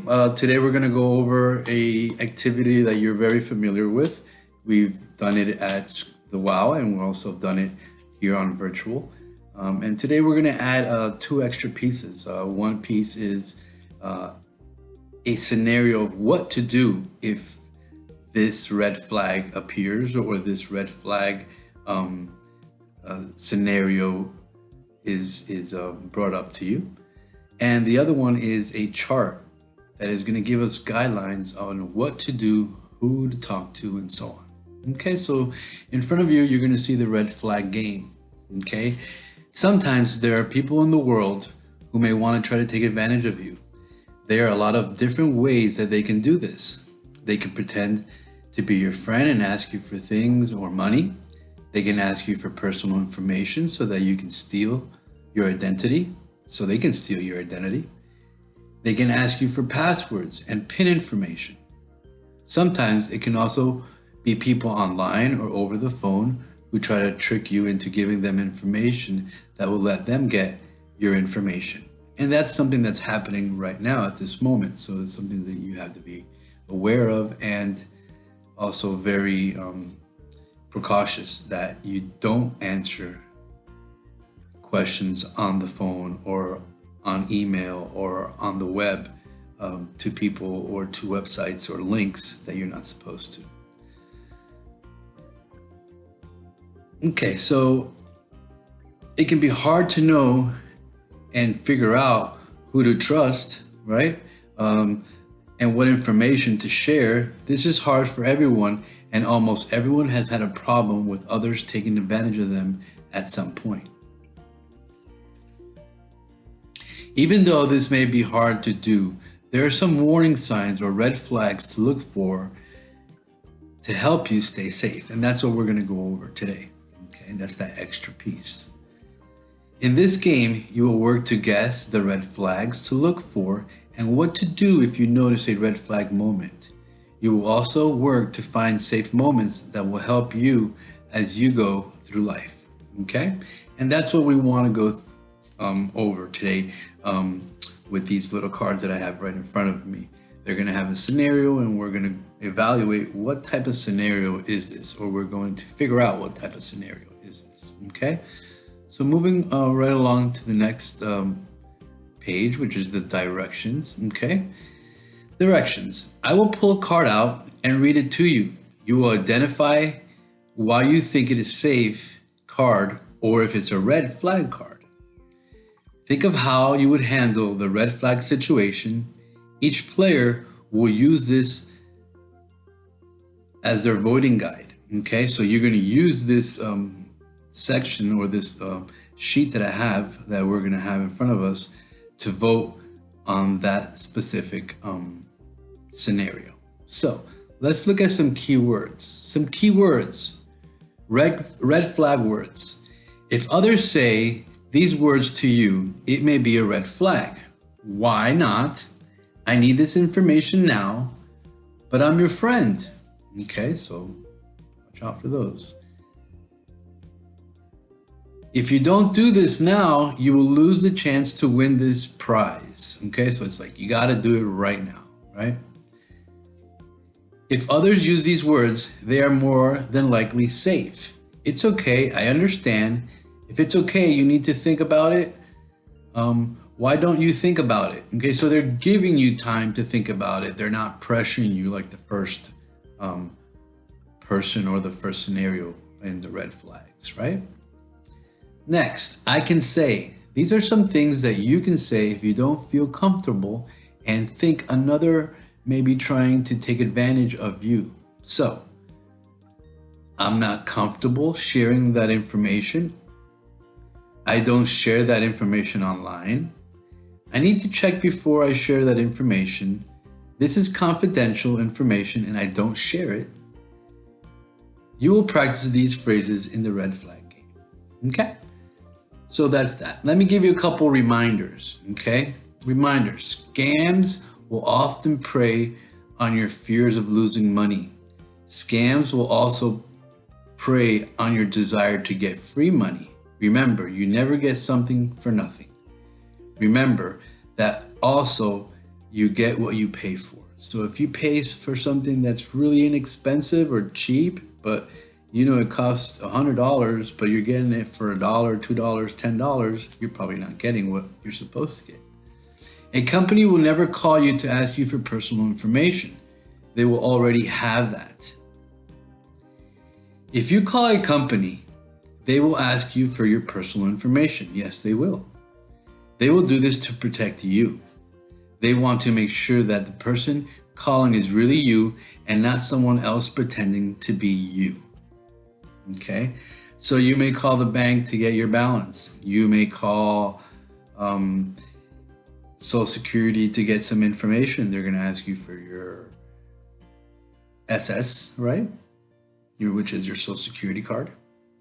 If someone keeps asking you for money or personal information that does not stop, this is a red flag. Okay? If someone tells you that you need to make a decision now, that is a red flag. You don't have to make any decision immediately. You should be able to go home, think about it, sleep on it, have dinner over it, think about it. Be suspicious if anyone contacts you unexpectedly and asks you for personal information. If someone contacts you and says that you have been a victim of fraud, they will understand if you tell them you want to contact the company they are calling from to confirm this. Okay, so if they're calling you for fraud, you say, don't worry about it, I'll call myself and I'll find out if this is really fraud. Okay, or sometimes the bank will call you and it is legitimate and they need to know if you made a transaction at Walmart or you made a transaction online, and they'll call you and they'll verify and they'll ask for your information, your social security or your bank card, and ask you, did you make a purchase at Walmart for $7.75? And you have to say yes or no. If you did, they will more than likely allow the transaction, or they'll have you do it all over again. People will sometimes try to make you feel bad for them to get money from you, okay? So they'll tell you they're having a bad day, that, you know, they're not eating. They may tell you a lot of different stories, okay? But it takes your judgment to figure out if it's true or not, okay? Or it takes you to ask somebody, hey, this person has this situation, what do you think? You know, maybe we can both help him, or maybe I can help him, but I want to know, make sure it's real. People who try to take advantage of you will lie. It is okay to lie in order to protect yourself, okay? White lie. So people trying to take advantage of you will lie. You, on the other case, may have to lie to protect yourself, which is called a white lie, okay? It is a lie that does not hurt anybody, okay? It doesn't hurt anyone at all. It actually protects and it's safe. It's a safe lie, okay? All right, guys, those are the directions and the little reminders that I have. Now we're gonna go over the presentation, the slideshow, the PowerPoint. And once we go over the PowerPoint, then I am going to start with the cards. And then I'm going to leave up a section of the PowerPoint so we can go back and forth with that. Okay, so here we go. Okay, so here we go. The red flag, okay, game. We've played it before. We're going to continue to play it. It's something that I add a couple things to it because it's something that we need to be aware of, right? If more people or more of us would have conversations of incidents that happen, negative incidents that happen, or, you know, we could all be safer, okay? But sometimes when things happen, or when we get taken advantage of, or when someone did something bad to us, steal, it can be many things. Sometimes we're embarrassed and we don't want to say nothing, so then we don't talk about the situation. You don't learn, we don't learn, right? So it's always good to talk about it. Things do happen to everybody, believe it or not. You may think you're the only one that someone's ever stole something from, and actually you'll find out that there's several people that have had situations just like that. All right, so you see the red flag game right in front of you. Stay safe, right? Not only stay safe, but stay safe at home, right? Next, okay.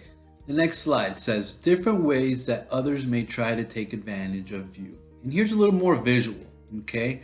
So in person, so you see two gentlemen there, one's talking to him, one's listening, and you know, if you kind of figure out who's the person maybe trying to convince, and then the other person is trying to, we'll say, hey, I'm not really sure, okay? So that's what it looks like there, right? Person in the red shirt is thinking, person in the green shirt is explaining. Or it could be vice versa. The person saying that, you know, I'm not gonna do this, and the other person's listening. But the bottom line is that you can be taken advantage in person. People will do that face to face. Online, the World Wide Web, okay? Easy place. There's a bunch of links. You want to play a game, give me your social security number, or you have a trial of a game for $1.99. You put in your credit card in today, and it's 30 days for $1.99. But after those 30 days, you read the small print, It could be $60, $70 after that. So you got to be careful. Phone calls. Okay, they may phone call you and ask you what's your social security, what's your date of birth. Okay, it can be through there. Texting. Okay, many ways, same as phone calls, but many ways. Okay, links on texting. Mail, in the mail, you get them in the mail. You get a bunch of things all the time. Okay, so be very careful in the different ways that you can be scammed. Okay. Next slideshow or next slide. Tips. Scams will prey on your hopes, fears. A company will never call and ask you for your confidential information. But if you call a company, they will ask you for your confidential information to make sure you are aware, or you are who you are. Okay, sorry, it's who you are. If someone does not accept your answer or keep pressuring you, this is a red flag. Okay, so 2 major tips from the bunch of tips that I gave you before. Okay, what are your options? Agree, do what they ask, or give them your information. Be careful. Make an excuse or a white lie. Be careful. Ignore, say no, get advice from a trusted person. Okay, so these are your options. Okay, if you know what you're doing, you are 100%, and you know that you spoke to this person before and you have a rapport with this person, you can agree. You don't have a rapport, then that's when those white lies come into effect, right? Like, oh, I'm busy right now and I can't do this or think about this or make any decisions right now because I am working on another project at the moment, right? Or I am cooking at the moment and you're not really cooking. Or you're babysitting at the moment and you're not really babysitting. Little white lies, okay? Let's move on to the next one. Remember, white lies that don't hurt nobody. Red flag voting guide. Here we go. So we haven't used this, okay? So 1, accept. If you vote to accept, it means that you feel it is okay to give out your information to this person. Give money or click on a link. So if you vote for 1, you trust that person. Trust. You know for a fact this is not a scam. 2, make an excuse. Lie. A white lie. If you vote to make an excuse or lie, it means that you think that something is not right, but you don't feel comfortable just saying no. Okay, so you're 50-50. You're on the board there. You're not quite sure. So you make an excuse. A white lie. Hey, I gotta go to the bathroom. I can't talk right now. Hey, or excuse me, I'm in the middle of something. I will call you back. Okay, then you can call them back and tell them no or yes. 3, ignore. So ignoring, that works too. If you vote to ignore, it means that you are not going to do anything. This is not always an option, such as an in-person scam. So when you're with somebody and they're next to you, they're trying to scam you, ignoring them is not the best way because people do get upset. So that's where you tell them, you go back 1 and you give them an excuse. Hey, I don't have time right now. I'm sorry, but another day we can talk about this. 4, just say no. If you vote to say no, it means that you're going to be very clear to the person that you're not going to give them information or money, and there are many ways to do this. Okay, so you tell them, thank you very much, I appreciate the information. No, I'm sorry, I can't lend you any money at this moment in time. No, I don't need the services. Okay, so that'll just get you right off and there's no more ties to that person. Okay, or number 5, talk to a trusted person. If you vote to talk to a trusted person, it means that you need to have a trusted person to get advice from them. They will need to be available to talk. This will not always be a choice, especially with an in-person scam. So like I said, you go to the mall and you were face to face with this one person trying to get you to buy AT&T services or more gigabytes or whatever the case may be, or whatever the thing may be that they're trying to sell you. Okay, that's when you're gonna have to either say no, I don't need it, or ignore and keep walking, or a white lie and goodbye, right?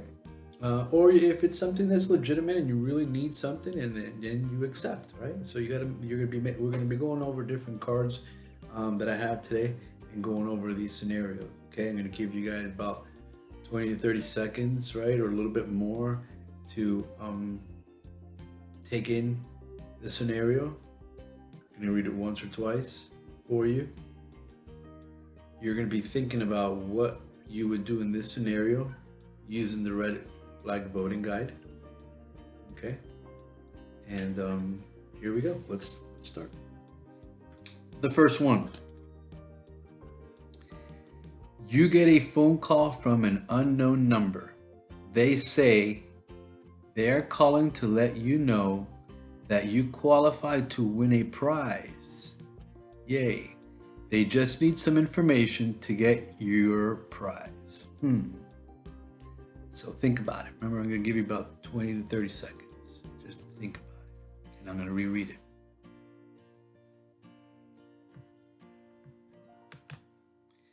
You get a phone call from an unknown number. They say they're calling to let you know that you qualify to win a prize. They just need some information to get your prize. Okay, so number one, do I accept? Do I make an excuse and lie? Do I ignore? Do I say no? Or do I talk to somebody? Well, in this scenario, the option would be 2. Go ahead and talk to somebody. You may have won a prize. Listen to what they got to say. Go with number 5. Talk to a trusted person and listen to this. That trusted person is going to tell you that's a scam or that's a legitimate. It could be legitimate. It could be the Wow Center calling you for a prize. It could be that you won something from your bank. It could be real. Okay, so number 5 would be the best one. Talk to a trusted person and call the person back, or answer the call. Next. All right, we all have gone to Walmart before. We are at Walmart shopping during the holidays. You're near the front of the store and someone comes up to you and says they are collecting money to feed the homeless for the holidays. We do this. So we're experts. You guys are experts. You guys know who's real and who's fake, okay? You guys know that there's many different groups of people that go out there and are legitimate, right? During Christmas time, you had the Red Cross. You have the veterans. We go out there. Sometimes there's the Girl Scouts, right? So these are legitimate people that you know are collecting money. Usually we'll have a shirt that distinguishes them as a group. They will have a place where you put money and you know that money's going in and not being easily able to take out. Okay, so what would you do here? Would you accept, make an excuse, ignore, say no, talk to a trusted person? So I would go with, like I said, accept if you know them. If you don't know them, number 5 is always the best one, right? Or number 3, you ignore and you leave. Okay. Next, you get a text message from UPS saying that they tried to deliver a parcel a package to you, but you were not home. Click on the link to schedule a pickup time. You get home and there is no ticket on the door. Okay, so it depends. Some of us deal with UPS all the time, so we have an app, so you know it's legitimate. But if I get it from an app or a text that's not legit, that's not real, that's not from UPS, I would know that because I deal with UPS. You know, when you order stuff from Amazon and so on. So if it's not coming directly from UPS, then don't answer the text, okay? And if in this scenario, what would it be? From our voting guide, ignore until you get home. Ignore it until you get home. Next. Now it's you. You call the bank to ask them a question. They ask you for some personal information, including your social security number, and you tell them no. Well, that doesn't make any sense. You have to give them your social. You have to give them your bank account number. And now this is something to teach you. You can request to say, no, I don't want to give out my social, but I want to give out my bank account information. And most banks will allow that. And then they'll only ask you for the 4 digits, the last 4 digits of your social security number. Okay. So this one you would accept. Okay. This one you would accept because you're calling your bank. You know, it's your bank. You know, your money's there. Okay. Got it.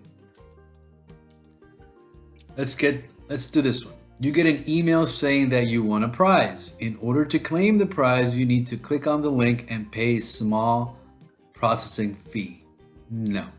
Okay? No. This one, what are we going to do with this one? We're totally going to say no. We don't want a prize that we have to pay for. Okay? Because then that's tricky. Now they're going to steal our name, our information, our credit card, and everything else that they can steal from there. All right, let's go to the next one. Your friend from school sends you a message from Facebook saying they are raising money for hurricane relief. Just click on the link to help her raise money. Yes, this happens, but you got to be careful. What are you going to do here? Are you going to totally accept right off the back? No. I would talk to a trusted person. Ask mom, ask dad, ask a social worker, ask a friend, ask your money buddy, okay, to make sure that that link is legitimate. Okay, let's see, this is a good one. You get an email that says you are late paying your Netflix bill and they are going to disconnect your access if you do not immediately click on the link below to pay your bill. Okay, so if you don't want to click on the link, what are you going to do here? What's the scenario here? Think about the scenario. Think about what are you going to vote?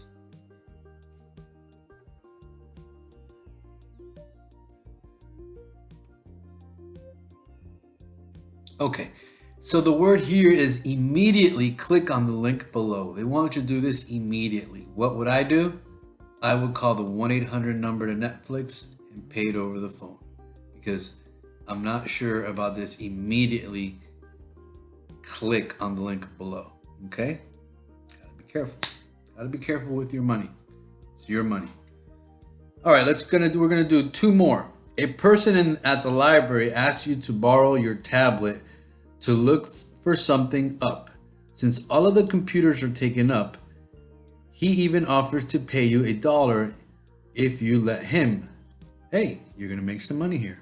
No. That person needs to go borrow their own tablet because when you borrow a tablet, you don't know if he's going to take it, run away from you, put information in there, look at websites not supposed to be looking at. No, it's yours. Here you can come up with a white lie and tell him, no, I really need to finish up my project or I really need to read up on this subject, so I can't lend you the laptop. Sorry. Okay? Always be polite to that person that you're denying. Tell them, sorry, I can't lend it to you. Okay? Thank you for the offer, but no. Okay?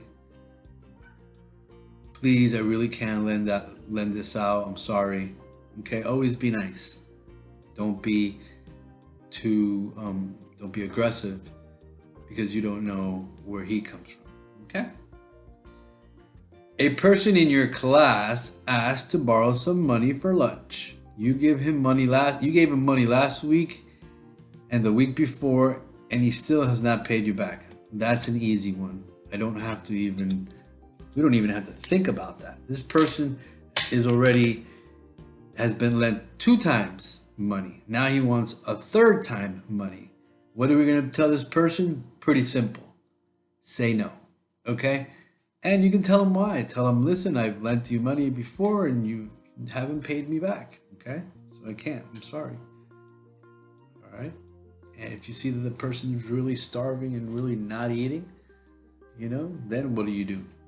Number 5, talk to a trusted person. Okay?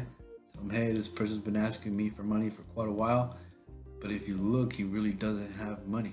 Okay? Because he could be in need, but he just can't pay back because he doesn't have the money. Or he's spending the money on something else. So you could either say no and that's it, no more lending money from me, or talk to a trusted person so they can talk to him. All right, let's go for another one. You get a phone call from the bank and they say that someone got into your account and they need to confirm that you didn't make the charges. They asked for your account number and social security number. Remember, we said yes to this one. Okay, guys, we're going to go with this last one. So let's see. We flip through here. We get a good one. I'm not reading them. I'm just going in. Let's see this one. All right, here we go. All right, this is good. A friend is telling you about some of the hard times that they are having, and they are worried about how they are going to pay for things. A friend. Listen to the friend. See if it's true. See if you can help him. If you can't help him because it's true that he needs the help, talk to a trusted person. Talk to someone that can help you. Okay? All right, guys, this is it for today. I hope you enjoyed and learned a little more about staying safe, right?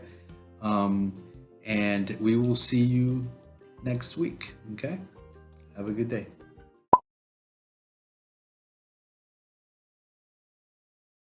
Hi guys, happy Friday. So today we're going to be talking about how to tell time.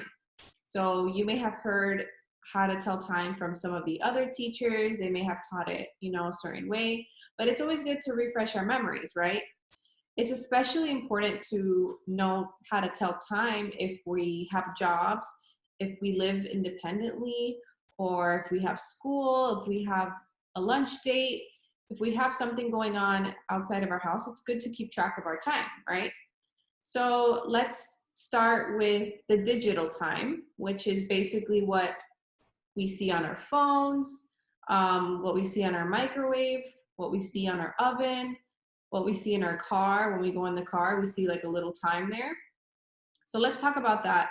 Sometimes it can be a little confusing, but let's first start with AM and PM. So for example, if you are in the car and you see that it says 7 o'clock AM. If it says 7 o'clock AM, that means it is morning time, okay? Typically, this is the time maybe some of us are waking up from bed. It can be some of us are, on our way to school, on our way to work. 7 a.m. is in the morning. How do we know this is morning time? Because it says AM. AM means morning time, okay? So if it says 7 p.m., so you're driving in your car and you see 7 p.m., this is gonna be in the nighttime, okay? PM means nighttime. And we can tell time by the first number. This is going to be the hour. So this is very important. If this changes, if you see this and it's a, let's see, if it's 3, okay, if you see the time and it says 3 in the morning, that means people are basically sleeping. This is when everybody is sleeping at night, okay? If you see the time and it says 3 p.m., this is gonna be afternoon, okay? Usually when we get out of school, maybe some of us get out of work at 3 p.m. So those are some things to keep in mind. So if you guys see the time and it says 12 p.m., around 12 p.m., around maybe 1 p.m., around this time is usually lunchtime, okay? So that's a good thing to remember. When you see that the clock or on your phone or wherever you see and it says 1:00, this is gonna be the hour and these are the minutes, okay? Let me write it down.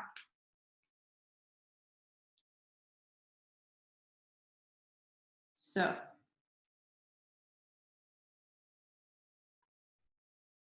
this is gonna be the hour and this is the minutes. So let's think of an example, right? Let's say there is somebody that has a job and they're working and their lunchtime starts at, let's say 12 o'clock, okay? They have a lunch break that is at 12 o'clock.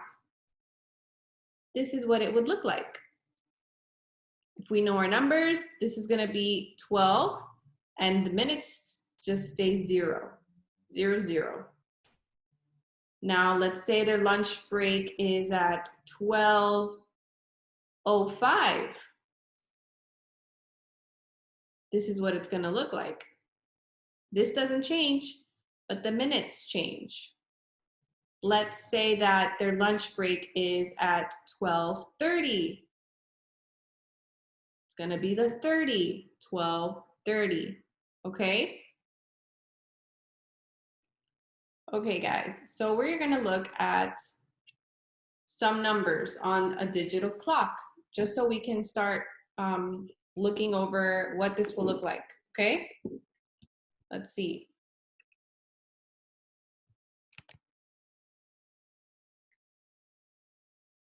It's 12 o'clock.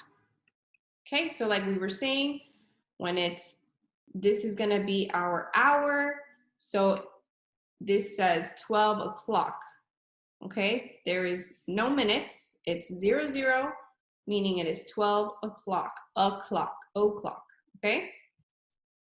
Let's see. And this says PM. So this means that it's afternoon time, usually when people take their lunch breaks, things like that.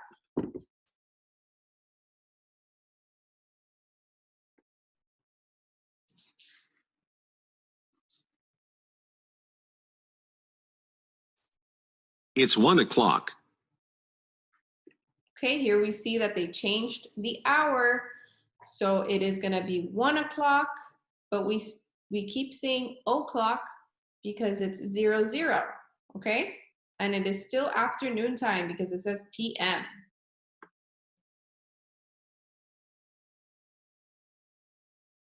Let's go ahead and jump over here.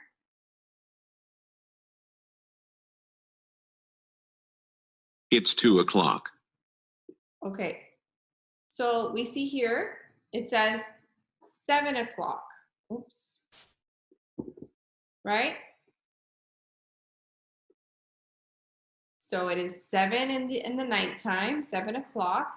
Usually by 7 o'clock, everybody's at home, everybody's in their house. The sun is starting to go down. It gets dark, and it is PM. Okay.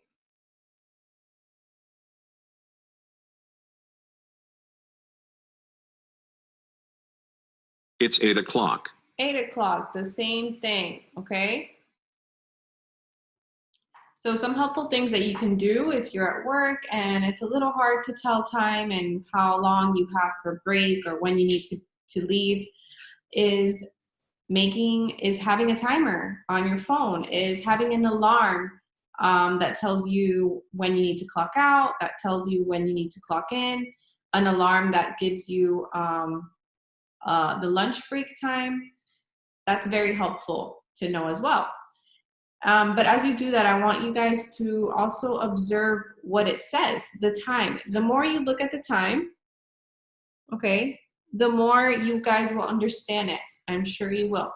So if you guys just practice by looking at the hours and the minutes, it'll be a little easier to understand it as you go.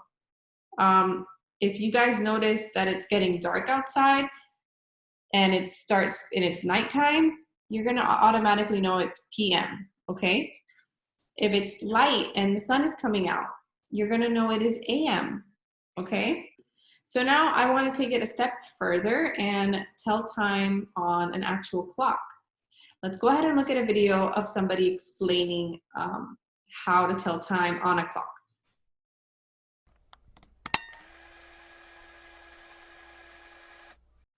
How do you tell time? Here's a clock. We call this a clock face. There are 12 hours on a clock. An hour is about the time it takes to go out to lunch. The little hand helps us know what hour it is. 1 o'clock, 2 o'clock, 3 o'clock, 4 o'clock, 5 o'clock, 6 o'clock, 7 o'clock, 8 o'clock, 9 o'clock, 10 o'clock, 11 o'clock, 12 o'clock. The clock's hands always turn in the same direction. We call this clockwise. It's 3 o'clock. Now the hour hand is past the 3, but it's still not at the next hour. So we are still talking about 3 o'clock. Now it's 6 o'clock. The hour hand has passed 6 o'clock, but it's still not pointing to the next hour. It's a smaller number. 6 o'clock. Now it's 9 o'clock. The hour hand has passed the 9, but it's not reached the next hour. It's the smaller one. 9 o'clock. What hour are we talking about? 2. What hour are we talking about now? 5. And now? 11. Good, you've got it. There are 24 hours in a day, so the hour hand goes around the clock 2 times every day. You might wake up at 8 o'clock in the morning and go to bed at 8 o'clock at night. 12 o'clock is a very important hour. When it's 12 o'clock during the day, we call this noon. It's about the time you have lunch. Any time after this is called afternoon. 12 o'clock at night is called midnight because it's in the middle of the night, midnight. This is the magical time when Cinderella's carriage turned into a pumpkin. It's also magical because it's when a new day starts. But we also need to know how many minutes have passed.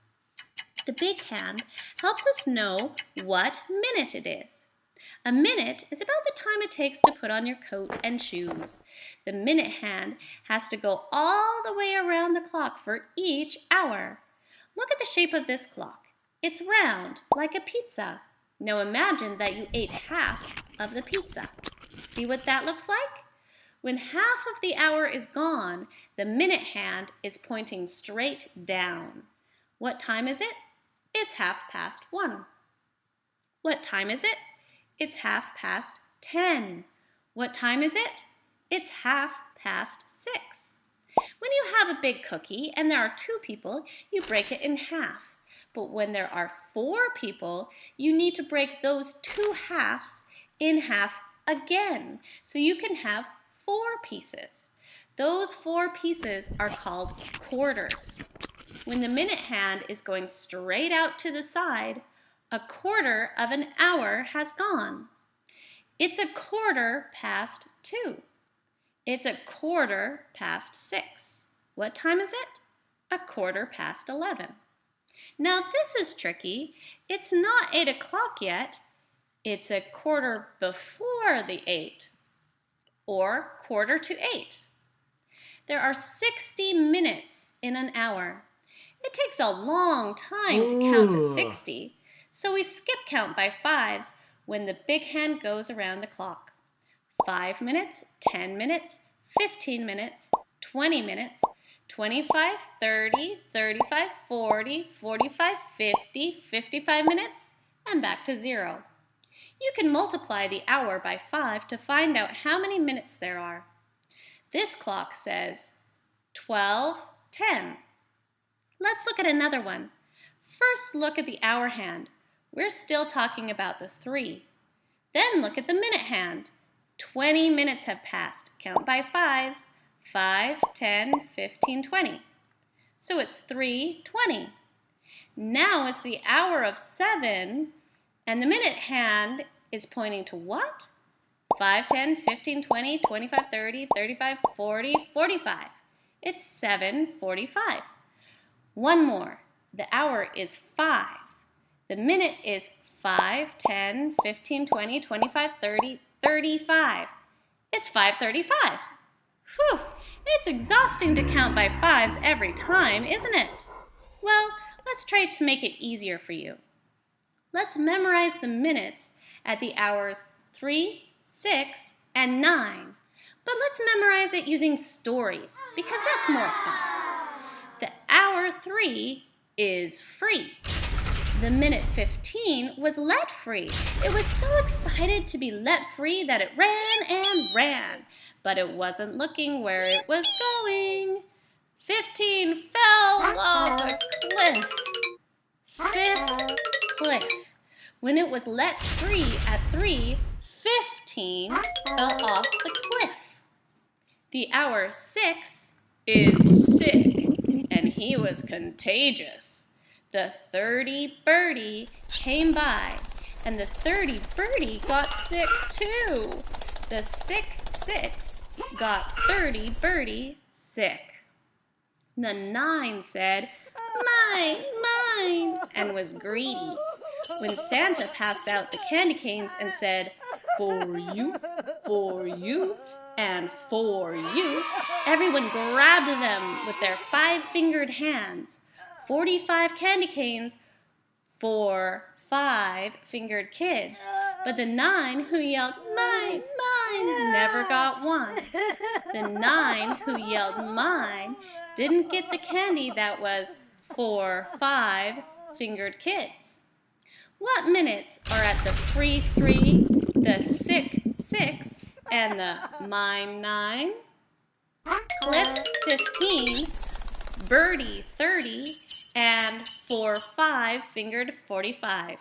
So once again, what minutes are at 3, 6, and 9? 15, 30, and 45. Good, you've got it. Now you can tell time faster. What time is it? Yep, the hour is 7 and the minute is 45. It's 7:45. What time is it? It's 3:30. What time is it? It's 10:15. One more thing. Look, the minute hand is pointing to 5 minutes. Would we say it's 7:05? No. We always tell everyone there's an O in front. We say it's 7:05. Well, I think you've got it. Now you know everything about clocks. So now when you need to go to a party, you'll be there on time. Okay, so I know that video was a bit long, but I think it actually shows how to tell time very easily, and I hope it was helpful to you guys. So now I'm gonna do some of your activity with you, okay? And then I want you guys to do it on your own once we finish. So let's go ahead and start. Okay, so let's see. We are gonna do the first 3 together, okay? And then I want you guys to do the next 6 on your own, okay? So let's start with this one. Let me see. Okay. So it says, draw the hands on each clock to match the time on the digital clock. So here it's already giving us the digital time, right? Which it says 2 o'clock, right? So it is 2 o'clock, And we need to show that on this clock. So the first thing we need to do is show the hour. The hour is the smaller hand, right? So we're gonna go ahead and draw. Let's say that's the smaller hand, and the longer hand for the minutes. So this is what 2 o'clock would look like. So if you guys can, go ahead and print this out before you start watching this part of the video. That way we can work on this together, okay? All right. So the next one, what does this say? It says 4:30, okay? So we're gonna go ahead and show 4:30. So let's go ahead and point at the 4 for the hour, right? Because the hour is 4. And remember that the hour is a smaller hand, okay? And then the long hand is gonna be the minutes. So we have 30, okay? And why is that 30? Because we count from 1, 5, 10, 15, 20, 25, 30.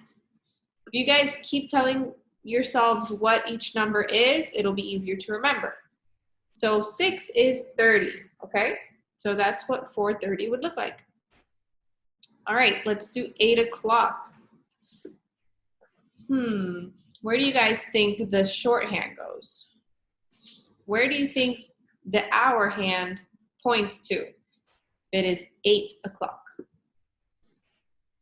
So if you said to the 8, you are correct. Okay, so it is pointing to the 8. And what about the longer hand? Where does the longer hand point to? To the 12. Okay, so it would look like this. Whenever you guys see 0, 0, 0, 0, the longer hand will always go to the 12, okay? And the only thing that's changing is the hour. Let's do one more, okay? I want to help you guys. So what time is it here? It says 1 o'clock, okay? So the shorter hand is going to go pointing to the 1. And where would the longer hand point to? You said the 12, good job. Yes, it would be pointing to the 12, okay? All right. I want you guys to try and finish the rest. I want you guys to maybe practice looking at the numbers. Try seeing what 1 o'clock would look like. Continue seeing what every number would look like on the clock from 1 to 12. And maybe have a family member help you. That would be awesome as well. And I will see you guys next time. Have a great weekend.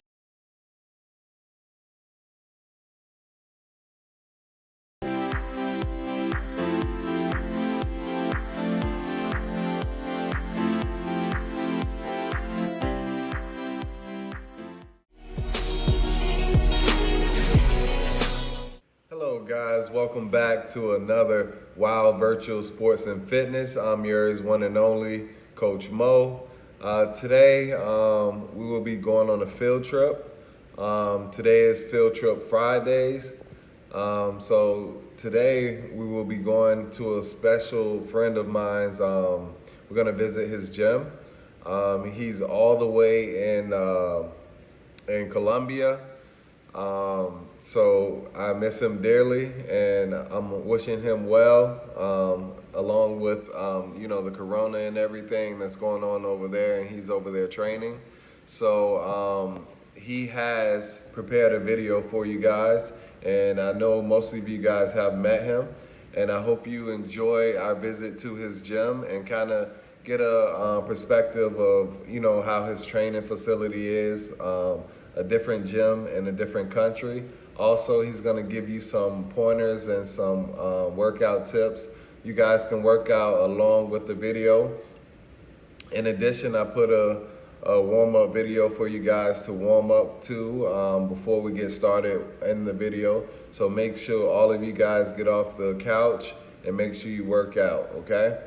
I hope you enjoy the footage, and I'll see you guys once we return.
Hey, what's going on, everybody? It's me, Mauricio. I want to give a big shout out to the Wild Center. I hope you guys are doing great. I miss you guys. I'm over here in Bogota, Colombia, and basically, I was supposed to fight. I had 3 fights lined up, but due to the fact because of the coronavirus, everything and all sporting events have been canceled. So a lot of us professionals, we decided to take a break. And I want to give a big shout out to the Wild Center. I hope you guys are doing great. I miss you guys. I'm over here in Bogota, Colombia, and basically, I was supposed to fight. I had 3 fights lined up, but due to the fact because of the coronavirus, everything and all sporting events have been canceled. So a lot of us professionals, are trying to stay in shape. Some of us are just eating and enjoying food that we haven't been able to enjoy in months. And I mean, I was one of those. For a month, I took off. Ate a lot of junk food, ate a lot of trash, but it's time to get to work. I just want to let you guys know that you guys are awesome. I love you guys. You guys are, I love the support over at the Wow Center. And, well, let's get started. I'm going to go through some drills, but I want to give you guys a heads up.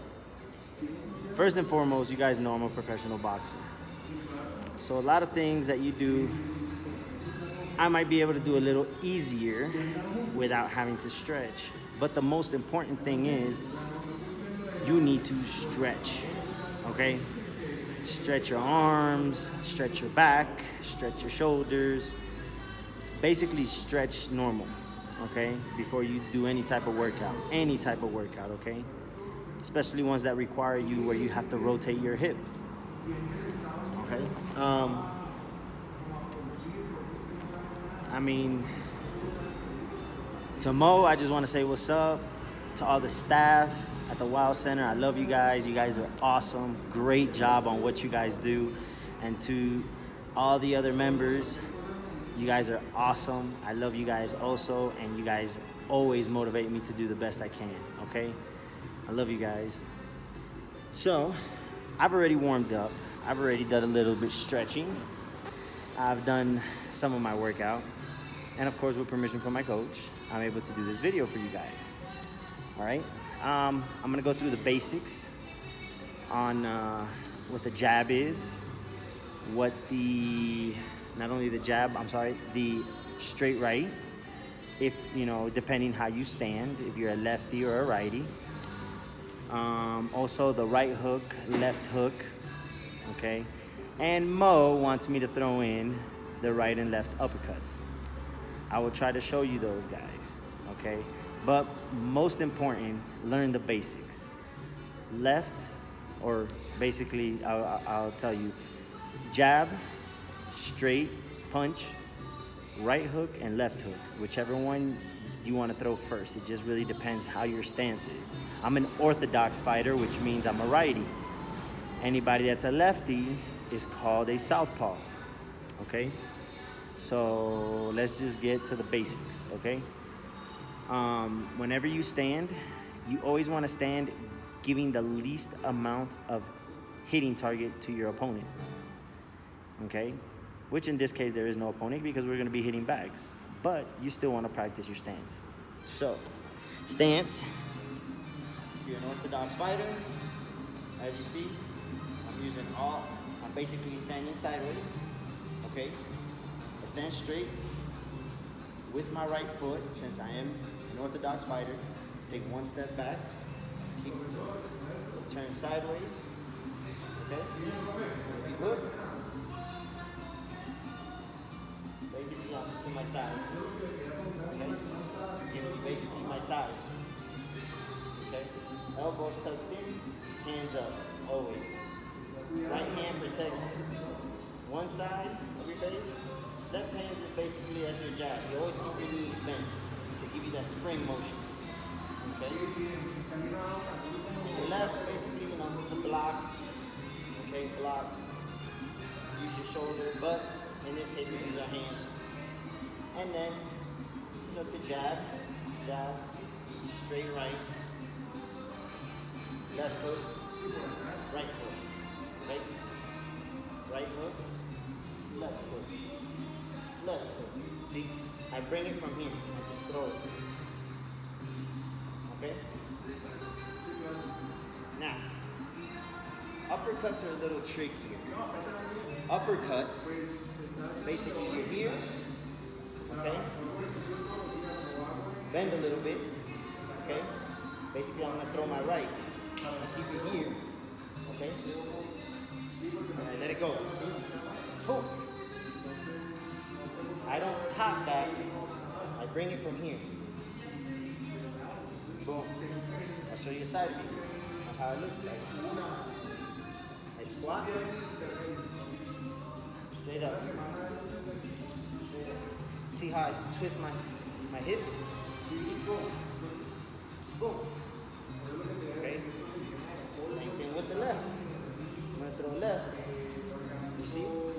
adjust my body. I'm here. I adjust my body. Boom. Boom. See? I just let it go. Boom. All right? Those are your uppercuts. Basically, this is how it's gonna look when you hit the bag. You got your jab. Okay? Jab. See? See? Jab. This is your... The next hit is gonna be your straight right. But I'm gonna show you the jab one more time at a different angle, okay? And hit this back, okay? Check it out. See?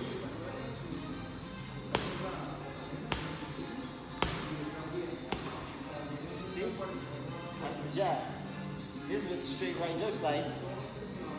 This is what the straight right looks like right after the jab.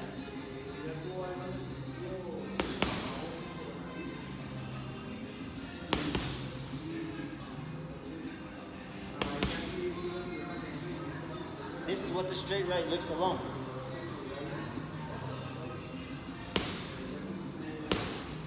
I'll do it from another angle.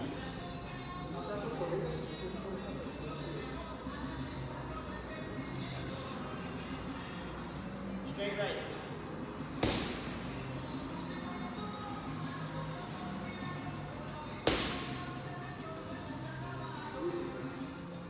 You gotta snap it and you gotta twist. Okay?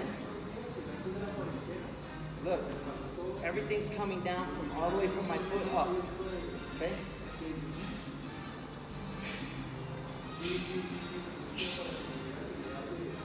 Okay? Now I'm gonna throw a left hook.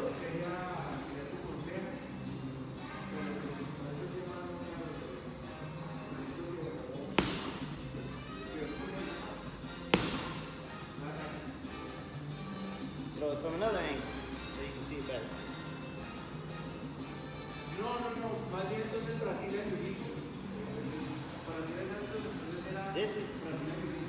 I'm sorry. This is how it's gonna look when you do the combination. 1, 2, 3 is the hook, and 4 is the right hook. I'm gonna throw 1, 2, 3. Okay? It's 1, 2. Got it? You want to make your elbow level. You want to make your elbow level with your shoulder. 1, 2, 3. See? But you follow through. Bring it back. Right? This is how it looks. This is how it looks at a faster pace.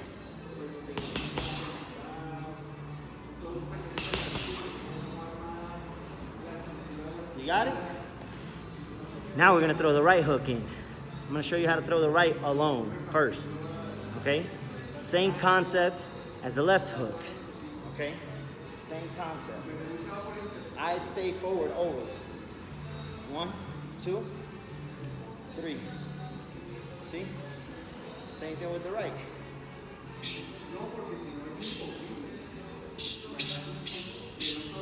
Okay? I'll do it again. Back messing with it. Ha, ha, ha, ha. Ha, ha, ha, ha. Ha, ha, ha, ha. Right hook. Pero por eso es de jiu-jitsu, por eso no es de judo. Ah, porque pues si es de judo, pues te hace otra cosa. Sí, claro. This is how it'll look at a faster pace.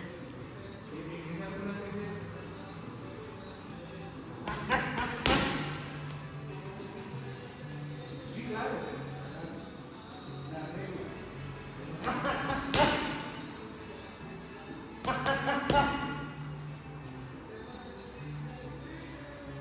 That's basically your left, your right, your left hook and your right hook. As an orthodox fighter, as a southpaw, it's different. It's the same concept, except you start off with your left.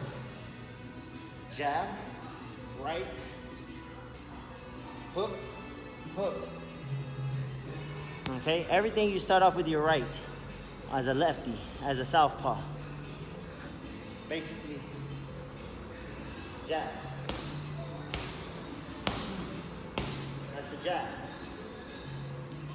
This is your straight left. This is what it looks like as a 1-2.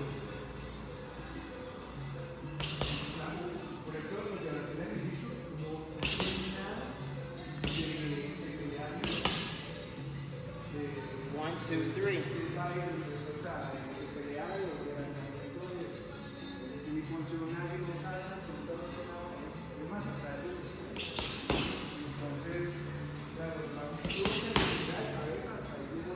One, two, three, four. This is left, right, left hook, right hook.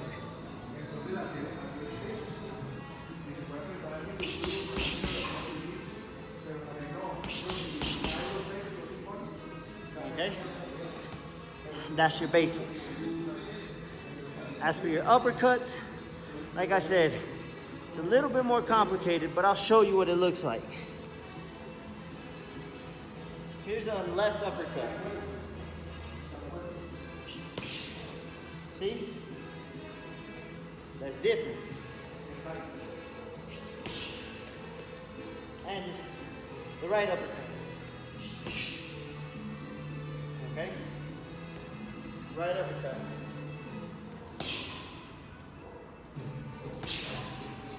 Okay? That's your basics, guys. Now, I love you guys very much, and I would love to stay on here with you guys, but I'm gonna be real honest with you. I gotta get back to training. My coach is gonna have some fun with me right now. If I have a chance to send you guys some quick videos of me hitting the bag or me hitting, I got you, I'll take care of you, okay? But you guys take care. Much love, all right? Keep up the hard work. Work out while you're at home. Stay healthy, stay safe. Stay at home, okay? This virus is for real. There is many ways to save yourself, and there is many ways to avoid it. But the best way to avoid it, stay at home. All right, guys? I love you guys. You guys are awesome. Mo, thank you for having me. Anytime you want to do a live, I do Zoom. So if you want to let me know, we can all do a Zoom together, and I'll be more than happy to talk to the class for you, okay? You guys take care. I love you guys. Time for me to get to work. All right? Love you guys.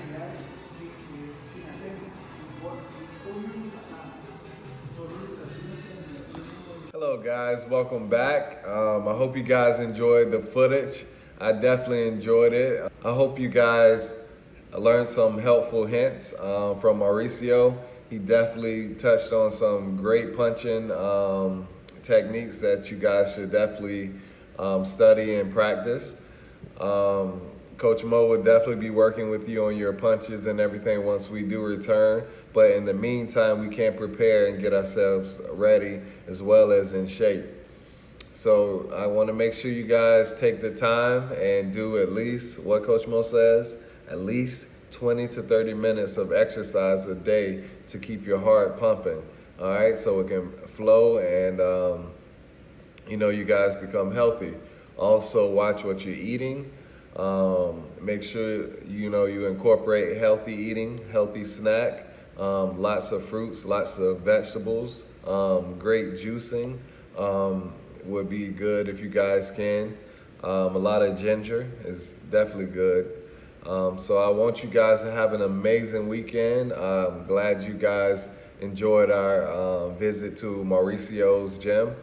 And wish you guys a great weekend, and I'll talk to you guys next week. Peace and love.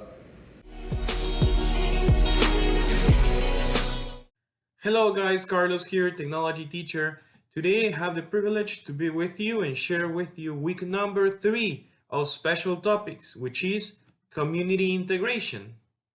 But first, if we want to talk about community, we have to understand what is a community. I have a definition here for you, so you can read it or hear it with me. Community is a group of people living in the same place or having a particular characteristic in common. So examples of communities are the family, neighborhoods, workplaces, churches, and among others. Now that we know what community is, let's jump to the questions. And I have question number 1. Am I part of the community? I'll give you 1 minute to think about it, and we'll keep discussing.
Am I part of my community?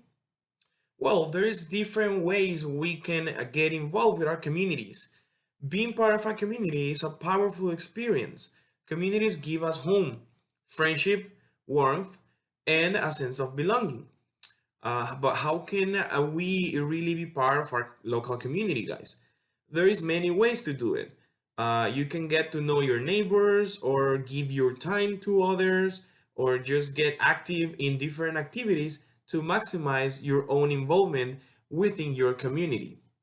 I know we're not going to the WOW Center right now, but when the WOW is open, we have a special class named CBE or Community-Based Education, which is the class that takes us out in the community and give us the opportunity to get more involved within our own community by knowing new places or new people or just get a new experience, maybe in a place that we didn't know that exists. And what are your CBE teachers? Do you remember their names? Okay, let's see. We have Susie and Stephanie, and that's CVE2. And CVE1 is Teresa and Stephanie. Yes, we have 2 teachers named Stephanie. Don't forget that, guys. Okay, ready for question number 2? Let's go. Okay, question number 2. Are you happy with how much involvement do you have in your community? Once again, 1 minute to think about it.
How much we are involved in our community depends on us. If we are able to go out and do. You don't need to do big things. Small things also count, like getting out the garbage or cleaning your front yard or helping some neighbors in loading their shoppings. Small things also are good things. Now, can you think about other things you can do to gain more involvement in your community? Question number 3.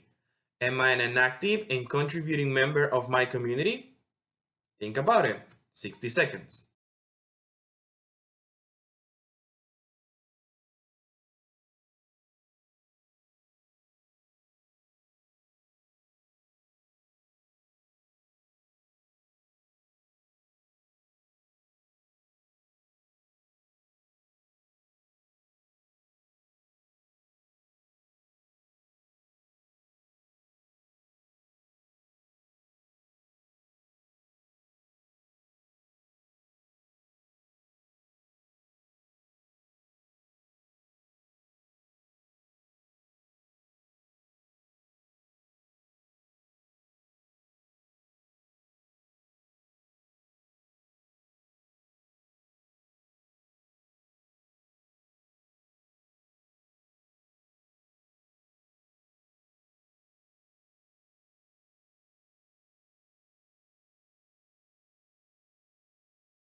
You can contribute in your community in many ways, such as volunteering, internships, when you go to work, or church, or action club for those who are in it. At the end, no matter how you get involved, the important thing is to get involved, to participate, to contribute, and be an active member of your local community. So now I know we're going through a special situation. Now, if we are in a quarantine time right now and we cannot leave our houses for security, of course, maybe your question is, how can I be part of the community if I don't have any relationship with many people at this time? That's a good question. Well, maybe you do not leave your home, you don't see your neighbors, or maybe you're not going to your work. And definitely we are not attending to the WOW Center since it's closed. But we can still be part of the community. Doing what? Well, respecting the law. The quarantine was enforced for our security. So you, your family, and your neighbors can keep healthy. And little by little, we can get rid of this illness which is going around the world right now. So now, how can we be part of the community in this moment? Well, staying at your house, respecting the quarantine, and also listen to your families and to your caregivers. Being part of the community also involves to keep the community safe. And respecting the quarantine is how we do it right now. Guys, it was amazing to be with you. I hope you enjoyed this and have a great day. Bye!